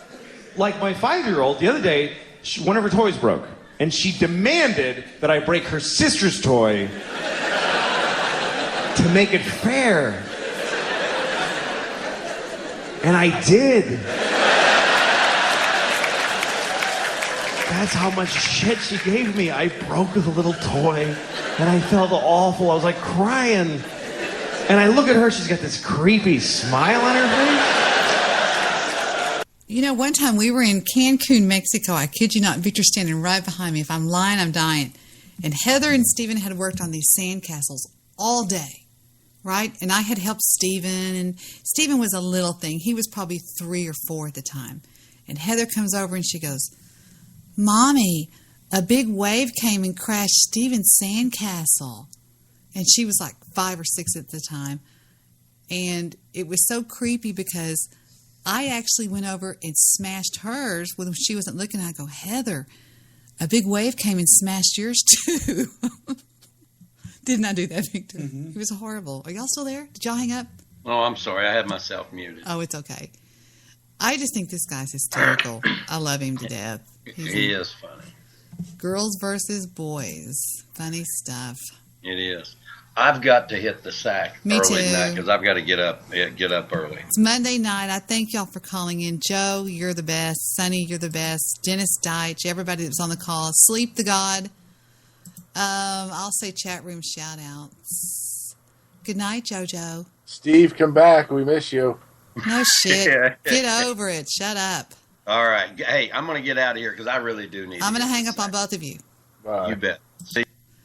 Sonny, and we had Joe Seeker and Dennis and Sleep the God and Sonny, Mr. Midnight Movie, and Sudesh Solanki from India, which was interesting to hear him talking on the show tonight. I am Debbie, of course, and I've been getting out of here so quick I never give y'all any. In the chat room, we had Willie, Annette. We had R Daddy and Willie and Debbie and Annette and R Daddy. We had Apocalypse. We had Anonymous, who is Slayer 454. We had tech support. We had a lot of people in there. We had Dennis in there earlier. Audrey, who is known as Sassy Girl. That's Audrey. And MS Ghost. Zuza. And, of course, the one and only Shieldville Radio. I am Debbie with you here. I don't know when I'll be back. You never know. I might be going in the hospital soon. Our Daddy. Our Daddy knows he's in the chat room. Oh. Yeah, it's funny stuff. Good night, Annette. Good night, and good night from NBC News. I am Debbie with you out for a while. Anyway, I need to be going into the hospital sometime soon to get something taken care of, and it might be quicker than I think because it's starting to really bother me. And I'm afraid that I'm really going to mess it up if I don't get in there and do something about it. So if you don't hear from me, then that's where I'm at. Stabby is unblocked, although I don't expect him to come back because he's going to throw a little tissy fit, just like Steve Rush, and say, well, no, I'm not going to come back. So, whatever. You have to be brave on this show. If anybody, I don't have any sympathy for anybody because I've taken more trolling than anybody I've ever known on the internet. Maybe Jesse Slaughter was out trolled, but anyway, I'm Debbie. Until next time.